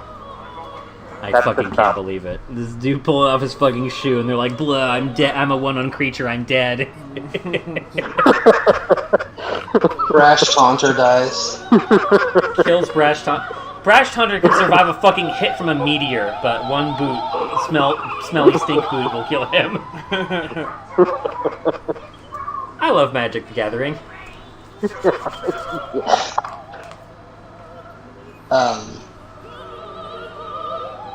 Uba sees all of these giant blonde-haired angels and goes, "Vulcanis." And he starts greeting them in Coldlandic. My god. Okay, let's see, what else? It is not long before you are greeted by your old friend. Hey. Wait, as in Bruna? No, it's Cinead. Oh, the monk. Cinead Yeah. Okanor. She kind of, you see her come up over the side of the what's it call it? Of the fucking, like, she flies up from like the ocean below, up over like the lip of one of these walls in the open, like this kind of open air city, and she flies over to you and touches down like Superman. And she says, "Oh, good, you're here. Can you let me solve my problem?" What's the problem? And she points down below at the ship belonging to Watley, and she says, "That is my problem." She's very persistent. Indeed. She followed your friend here. I tried to throw her off the trail, but, as you say, she is damn persistent. I'm not really concerned about her opening fire on the place. It's likely we could take her in combat, but if she survives, she can bring news of this place to her superiors. And the last thing I want is for this place to be swarmed by fucking pterodactyls. Yeah, yep. Wally asks, "Where's Bruna, by the way?" Ah, yes. She's inside the main temple. I'll take you. Thank you. May as well shake hands and get reacquainted before you have to get down to business.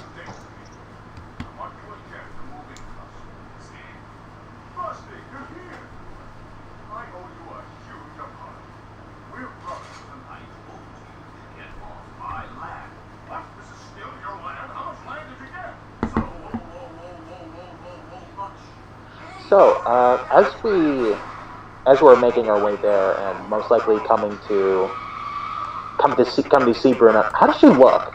How does she look? Does she look different at all? You know, she look nicer, Beautiful. prettier. Awesome. She has pulled her hair back in a ponytail. She has had the opportunity to clean up. She or someone else here has cleaned and polished her armor. And then you realize she's wearing her armor again, which is nothing you expected because her armor was gone when she got here, and somehow she has reobtained it, or something like it. She is kneeling in what looks like prayer before a huge stone statue, which I will show you what that looks like here. Sarah.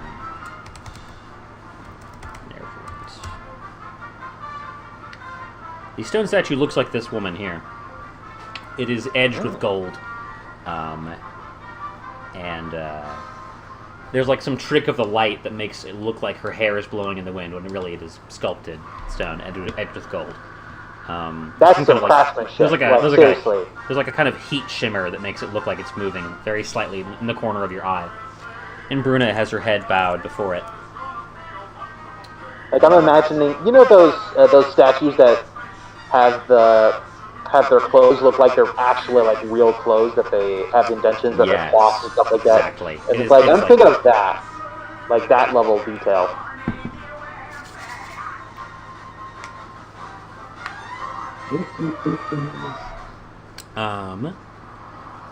As you enter, Bruna finishes her prayer and says Amen, and then stands and she sees all of you, and she says, "Guys, I'm so happy to see you." And she runs forward and embraces you, Volley. Yeah, he touch foreheads and he's like, "It's good to see you too." I just realized, was that taken from Star Wars? No, it's something I made up. Not everything's from Star Wars, Will. Just most things. Is that a JoJo reference? JoJo reference.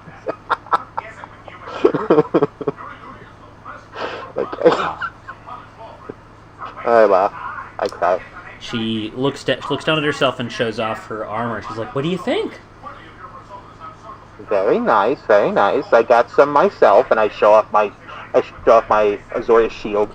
Oh, hey! That I got crafted. Volley's just like, "You always look beautiful." Well, thanks. And she looks at the armor that Alpha's showing up. She's like, "Did you imagine that too?" No, we bought it. Well, no. Explain. Imagine. What do you mean imagine? Oh, well, I came here, and Cinead told me this place is like a kind of a place of like healing and renewal, and most importantly, it's like a focus of belief, especially for people like me and my new friends here.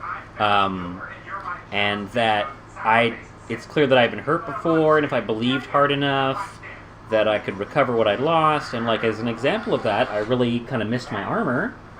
I get on my knees and start praying. And I believed, and it just kind of appeared back on my body. And Cinead says it's kind of like it always was part of my body, and I just had to like believe it back into existence. It has something to do with mana confluence or something. I don't really get it. It's not really my field of expertise, but yeah. Oh, so Volley's like, "Oh, so you know how like my mom somehow can light swords on fire or something like that." Yeah, like that.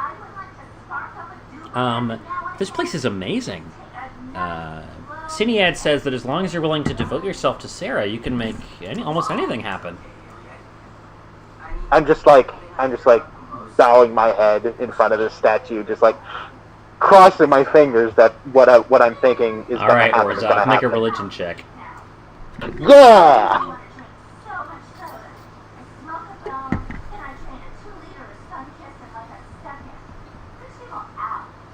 I'm gonna have to leave soon in like 5 minutes and like clip him or something. 23. Like that. Wow. All right, with a 23, you feel something. You're not sure what you're expecting.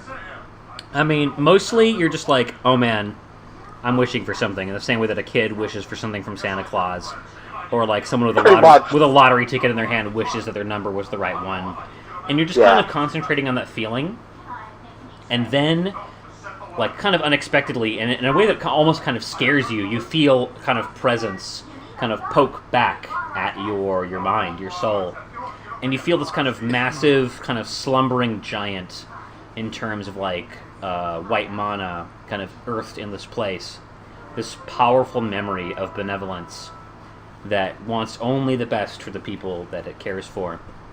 And that could be you.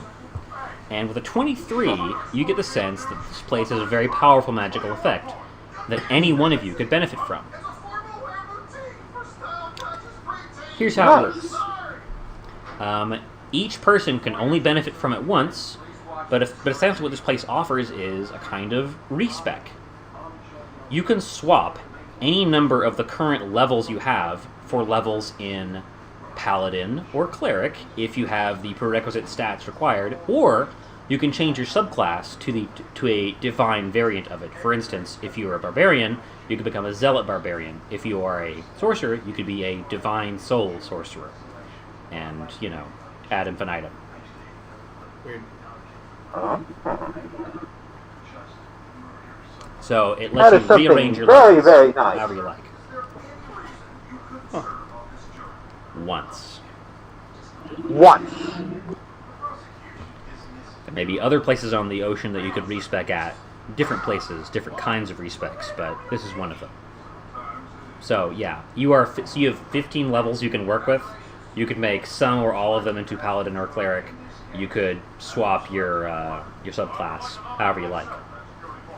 If that is something. As long as it's like a holy or celestial or like divine sort of subclass. That is correct. That's Listen, I have a interesting. question. Tristan, I have a question. I have an answer. Do the other angels react to Volley's and Bruna's closeness? Oh yeah, is this like a celibacy kind of place? Make an insight check. Not for nothing, but it seems that Cinead's quite jealous of their relationship. Very possessive. Hey.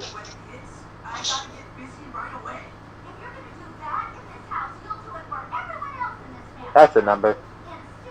It is a number.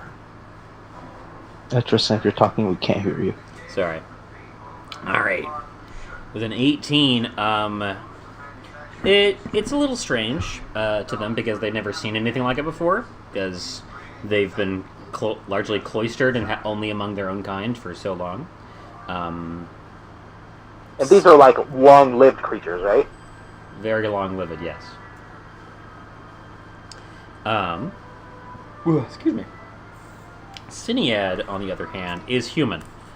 Despite the fact that she is like clearly blessed in some way, it's likely she took the same kind of vow this place offers to you long ago, and has benefited hugely from it because she is able to fly like Superman, and like her fists are made of light, shit like that.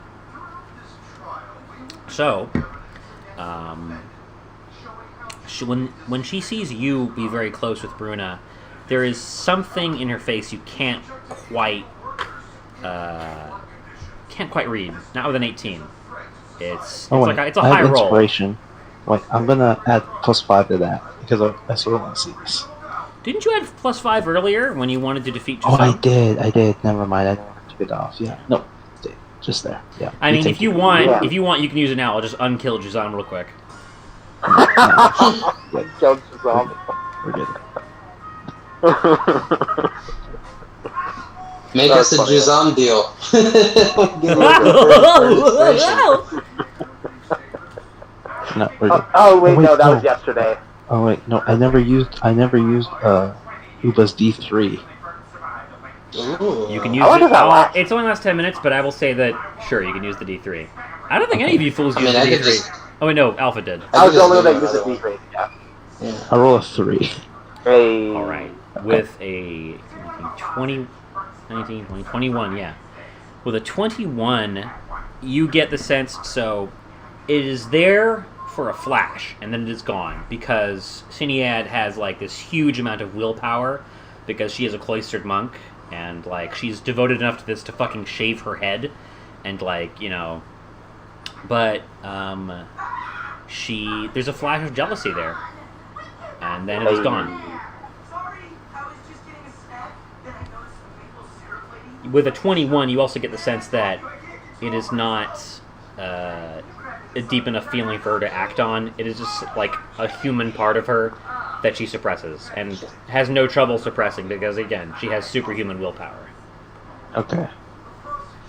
Just like at that moment, Volley thought it was more extreme, so that hairs on the back of his neck stand up, like when a badger like feels threatened, but then it just calms back down. I'm gonna have her roll insight too. Huh.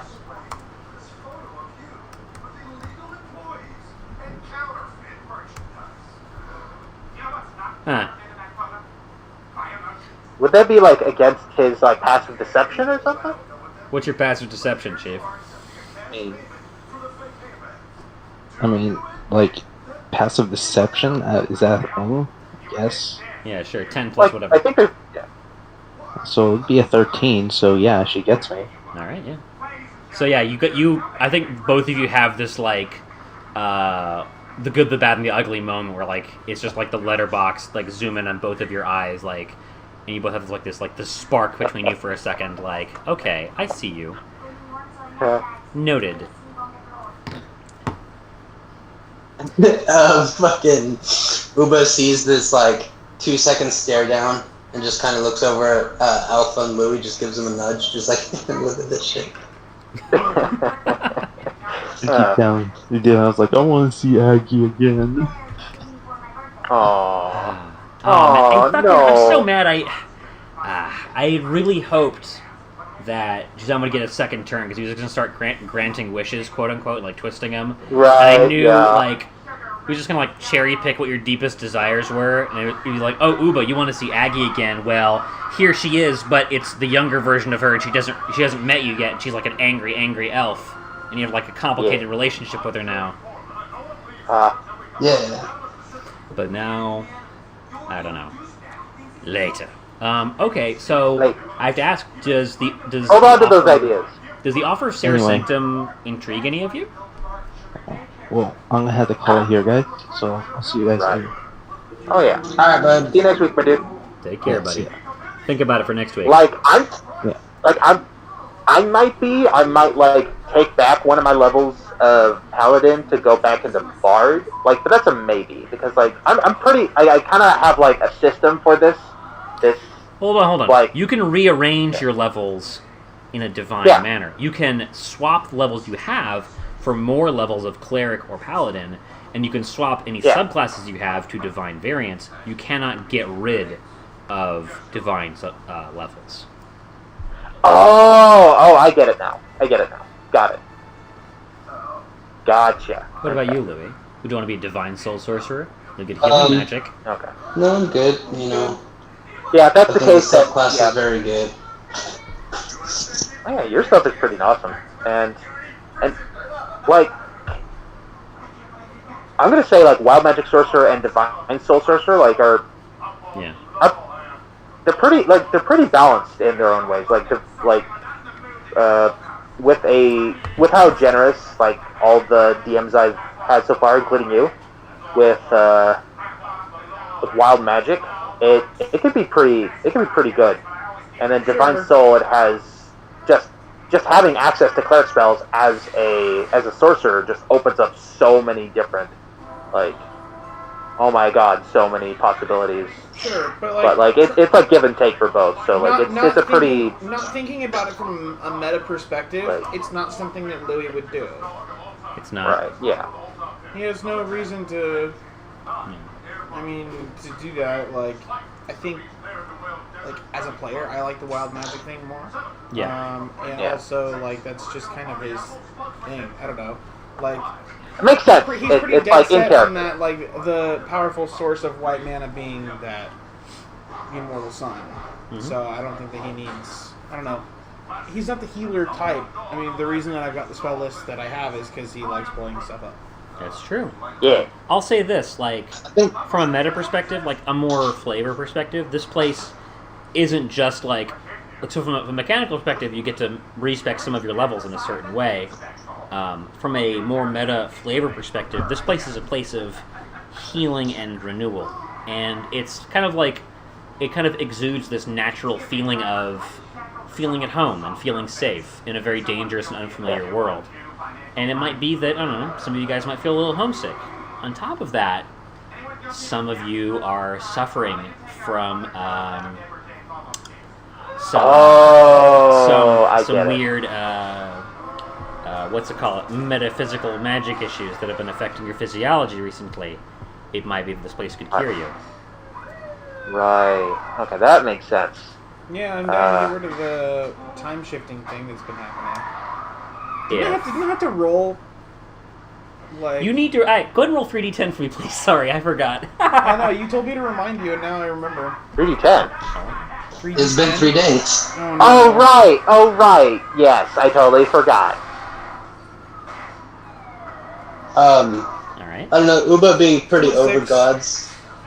Like, he follows his gods, but he kind of, it's more like he has to. It's kind of part of him. Do I gain years or do I lose years? Real quick. Louis, you get 2 years younger and then 4 years older. Oh my god. Please adjust your age on your character sheet accordingly. What were you saying, Uba? Uba's, like, pretty over gods at this stage in his life. Like, he follows his gods, even though he's kind of on Aggie's side. Kind of like dealing with him. the management. Well, yeah, I mean, it's not only is it ingrained in him culturally, but he's walked with the gods. And he doesn't have disdain for most of the gods. And then 4 years old. He has a pretty strong rivalry with Toralf and his love-hate relationship with Olrund, but most of the other ones are cool. Like, he's cool with Bragi and he's cool with Cosima. Volky loves him because he embodies the change in the waves in the god pantheon. It'll be a pretty big even though upset for a heathen religion is for one of them to suddenly become a fantasy Christian. So, But here's my next question. Uba is still mostly shirtless, like he has his webbing and his braces on, but his tattoos are all very visible. Are these extremely devout religious people seeing other religious symbols, which are 99% of his tattoos? Does that cause any waves or problems? Does he get any funny looks? Or You get some looks, some sideways glances from Cinead, but the Sarah Angels just look at you like, you know, they fondly regard you like, oh, a new friend. It's like, you know what the vibe you get is? The vibe you get from the Angels is like, they're like dolphins, and Cinead's like a dolphin trainer. She's close to a dolphin, and she spends all day with dolphins, but she's not one. And because of that, she still has human biases. So in a way, like, her kind of ultra-religious, like, you know, zealotry is kind of something that only a human could put a spin on. Angels wouldn't have that. They don't need it. Right. Well, let's roleplay this scene, because I think this is what Uba would actually do. Hell yeah. Because like I said, Uba still believes and walks with the gods, even though they've caused him most of the problems in his life. But he's still a proponent for most of them, like Cosima and Halvar especially, given his trade. Uba would realize that this is a holy place, and the Norse and by proxy Kaldheim gods are vain and jealous fundamentally. To stay in their good graces, he would kind of drop to his knees and pull out some like, I don't know, holy proponents he'd keep with him, like bone dice, read the bones and some incense and stuff, and start like a cold landic prayer. I love it. So, what the fuck? Cinead kind of... Go ahead. I was just gonna say, sailors are superstitious and Vikings are sailors. So he's kind of it'd be like, you know, I don't know how to put this well. I don't know, like a crypt realizing they're in blood territory. They need to lay down their their sign real quick. I don't know, something like that. That's a poor example, boy. but you know what I'm saying. Yeah. Sailors are superstitious and Vikings are sailors. That's such a great. That's like a great line. So Cinia like does cross her arms, like she's like, I don't know if this is heretical or not, but it feels heretical. But I'm not going to do anything about it because we're in part of an alliance, and we still need to take care of that fucking dino ship. The angels kind of crowd around you and kind of just like interestedly like watch you, like, you know, ooh, what does that do? And they're like just like kind of like cooing and like, you know, kind of poking at your bones and watching you do this. Very interested. Another Viking thing is Vikings were they acknowledged other religions. Like when they found Christianity, and one of the reasons why they converted so easily towards the end was when the monks said that Jesus existed, the Vikings believed them. They just knew that their gods were there and they were stronger, or at least they believed that.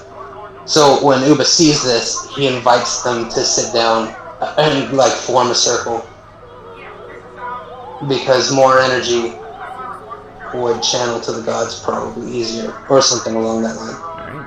Alright. Make a religion check. Yeah, I want to see if I can conjure something. Let's reach out to Asipia or Cosima. What's my religion? I don't think it's very high. It should be. I thought I was proficient in religion. I wish I could change that. Roll 1d20. Plus 2. 16. Alright. With the 16, you kind of open yourself up to the universe, and you get, again, that same feeling that Alpha got, that this is a place where, like, it's like representing a sleeping giant. Just like a great potential of white mana. But the power is faded. What she took for something sleeping was more like, you kind of see to the heart of the matter that their god was here, like a god walked in the flesh in these very halls and sculpted them like through sheer force of will. And then in your vision, you see that god who had a real godlike, you know, traditional like omnipotent godlike power. You see her die. She is dead. You know for a fact that their god is dead. And you also know that she died right where you're standing. And in your vision, you see like her body just laying there before you. And you see standing over her a towering, statuesque figure. A very like he has Major Alrund vibes. He's a gray-haired man with a blue cloak and a long, complicated-looking metal staff. And as he looks back over his shoulder at the fallen body of Sarah, the dead god, he raises up a hand, and there's like a little like blood diamond gem in one of his hands, and he says, "I'm sorry, Sarah. It's for the best." And then he kind of clutches the gem in his hand, and in the vision you see Sarah's sanctum start to warp around him, and it's like he's changing the channel and dissolving the world around him into static. And you see him absorbing all the white mana of this place and killing it. Like, not just killing Sarah, but killing the memory of this place, and then the place itself. And then there is no place, and he's just floating in a black void. And then you wake back up. So is that like the future, or is that what happened? You get the sense that this was the past. Okay. Coldlandics are no stranger to gods dying. In fact, gods live and die much more human than other gods of other planes. Uba understands that. They're more of an ascended being than an omnipotent being. So that wasn't strange to him, but he understands the relationship and indication that these people have in their worship, and they might not know what happened. So he's going to scoop up his stuff, respectfully nod off the angels, and pull Louis and Alpha aside out of earshot, and tell them what I saw. And that whatever God was here is no longer here, and the energy is lingering rather than gifted. Oh, hey, Marcus. Hey, Marcus. Marcus is I here. apologize for my tardiness. Hey, man, I'm just glad you're here. Right at the end. Yeah. How are you feeling? We fought good. through Tarasks, and I killed them all by myself. Oh, dude, awesome. I'm so sorry I missed it, man. Yeah, the only thing I did was cast buff. I was going through an interview and applying to be a social media manager. Oh, There neat. you go. Basically, You gotta- I'm gonna get paid to post memes. So Oh, Get that money. for a second I thought you were gonna manage some new YouTubers or something like that. He's gonna imagine dragons. oh, dude, I love that band. Isn't their lead singer like Candace or something from Sugan? I have 2 CDs of theirs.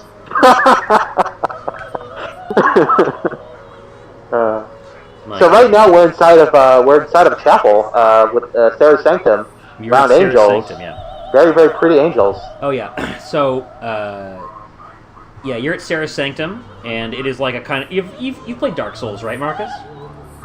Yeah. So Unfortunately, yes. it's very reminiscent of an Orlando or Gondor from Lord of the Rings. It's like a white marble city that is kind of fallen on hard times. It's like not totally run down, but it is like clearly like a post-apocalyptic space inhabited mostly by angels who take refuge here. And there's like a big statue of Sarah the Benevolent, and Uba learned that he basically learned the history of it through a vision, and learned it long ago. A being in a blue cloak who looks a lot like this.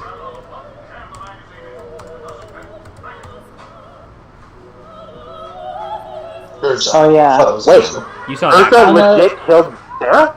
Is that Yeah, happened? dude, don't you know the lore? That happened way I thought I back did, then. but I thought it was something else that killed her. No, during the Brothers' War. I thought he killed Candace. He also killed Candace. Huh. After he rendered her, bro. I love this episode. She was great. She's really low cost. Is it possible to cast legend lore about this dude? Like from the description that Uba gave. About Urza or Candace? Not Urza. Wait, was Candace inside the description? Yeah.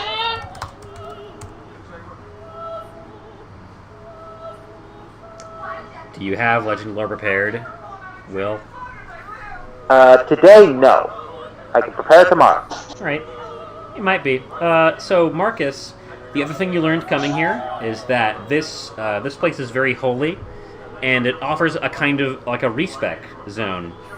If you want, you can... So you're a 15th level rogue. You can swap any number of your levels for paladin or cleric levels. As long as you meet the prerequisites for the stats. Like, you have to have at least 13 wisdom or charisma. On top of that, if there is a divine variant, like a divine subclass for your current class, you can switch to that subclass. Ooh. All you have to do is devote yourself to Sarah.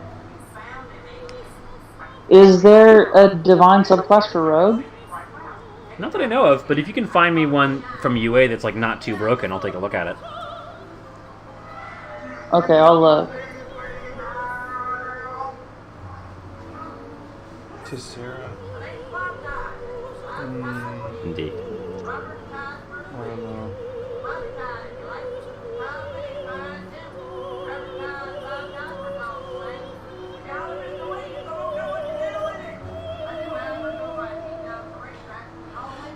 Was Sarah an angel? Or This was one she appears to be human? home. Sarah was a planeswalker. Well, yeah, she was a plane. She was a human. Angels can't hold sparks. They're not human. They are beings of pure mana. Here, Tristan, do you want me to DM you the class I just found? Yeah, sure, dude. I just found this one. I haven't really read it to see if it's like super OP or broken, but it was the first one that came up. It's homebrew. Do the angels just treat her like a goddess then? Yeah, she created them. Sarah Sanctum was like, well, in the lore, Sarah Sanctum was like a citadel at the heart of the plane of Sarah, which was her personal demi-plane she created. Right. Because back before the mending, planeswalkers are basically like Gods. like Gods, rank like 0 demigods. gods. So she's like, I'll make a whole ass plane, and then she did. Dude, I love Sarah in the lore. I love the whole like original three books, dude. Oh my gosh, they're so good.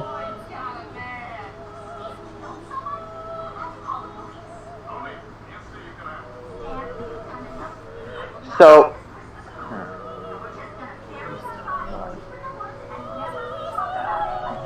question: do I have to switch any levels or subclasses to take this blessing, or could I just like not tamper with any levels, but still take the blessing of the once?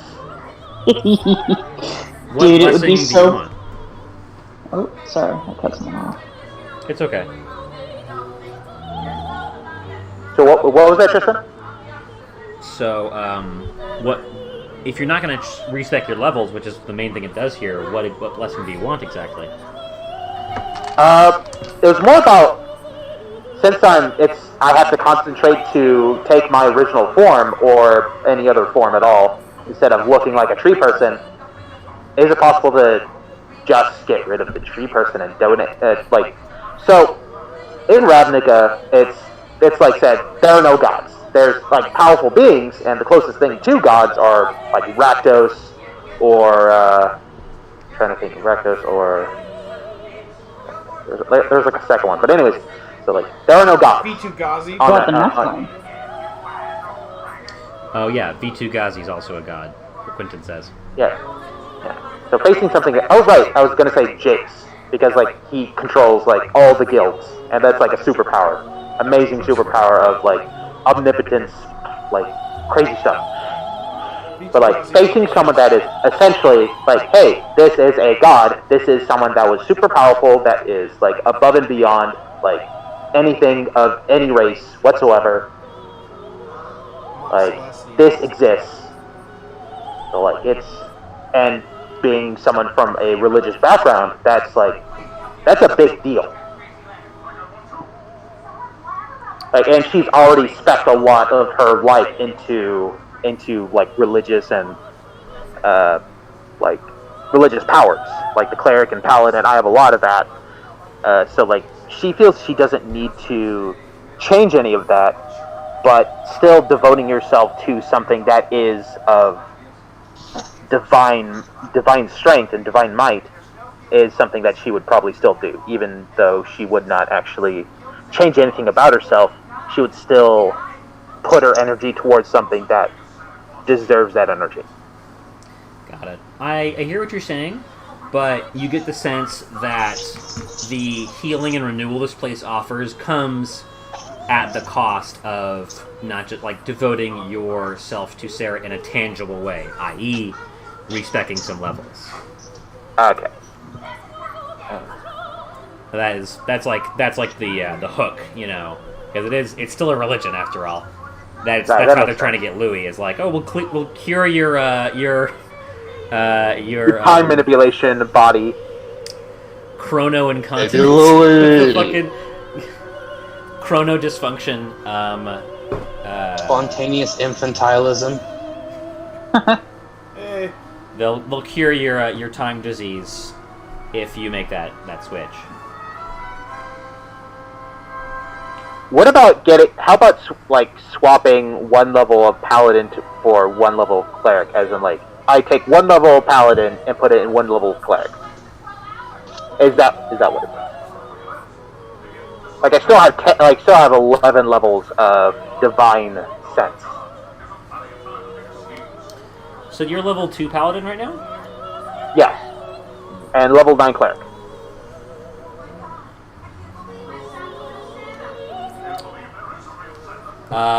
You would have to get rid of a non-divine class level to gain more. Oh, okay, got it. Okay. That's the idea, is that this respec is kind of like like the kudzu and the vines that grow here, it only moves forward. It's not meant to be pruned back. Okay. It only moves up, not sideways. That is correct. I feel like it would be really, really funny if I just turned John into a full-blown cleric or paladin. Oh god, that'd be so You could weird. do it. Well, I like could. I meet the prerequisites. I've got a 16 in wisdom and a 20 in charisma and a 16 in con. I could probably do it. Well, what's your strength? Oh, 10. Yeah, you can't be a paladin unless you have at least 13 strength, sadly. Yeah. I could be a cleric. That would be really, You could really be a cleric. funny. The cleric But that is. I found a divine. It's called divine agent. I'm looking for at the rogue. rogue. Yeah, I saw that one too. Yeah, if you I wanna, looked if you up- can like put that into D&D Beyond, and like stat it up and like add it to your sheet, then I'm willing to work with it and but I reserve the right to tweak it or roll it back. Yeah, Like it's for sure. I have a question actually though. What is your current subclass? Me? Yeah. Thief? Right? I believe it's thief. It's not arcane trickster. I know that for sure. Nothing wrong with Thief. Like, one thing that I really like about Thief is like one of their cap abilities where they could just use any magic item from anything, which is like pretty cool. Yeah. So yeah, Tristan. Once I get home on Sunday, I'll type this up into D&D Beyond, and I'll have my original character sheet for John.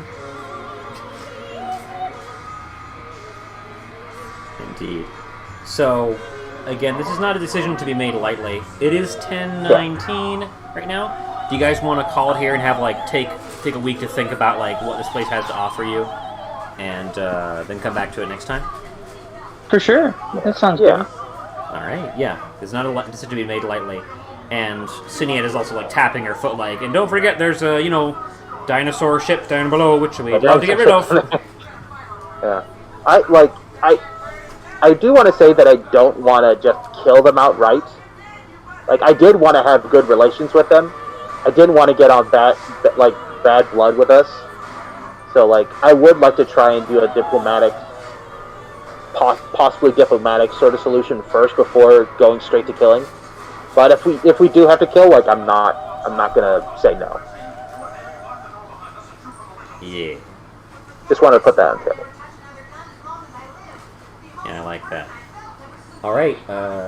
We will leave it there with all of you standing conspicuously before the altar of Sarah, moving as though in a heat shimmer, its hair blowing in an imaginary breeze, angels crowding around you.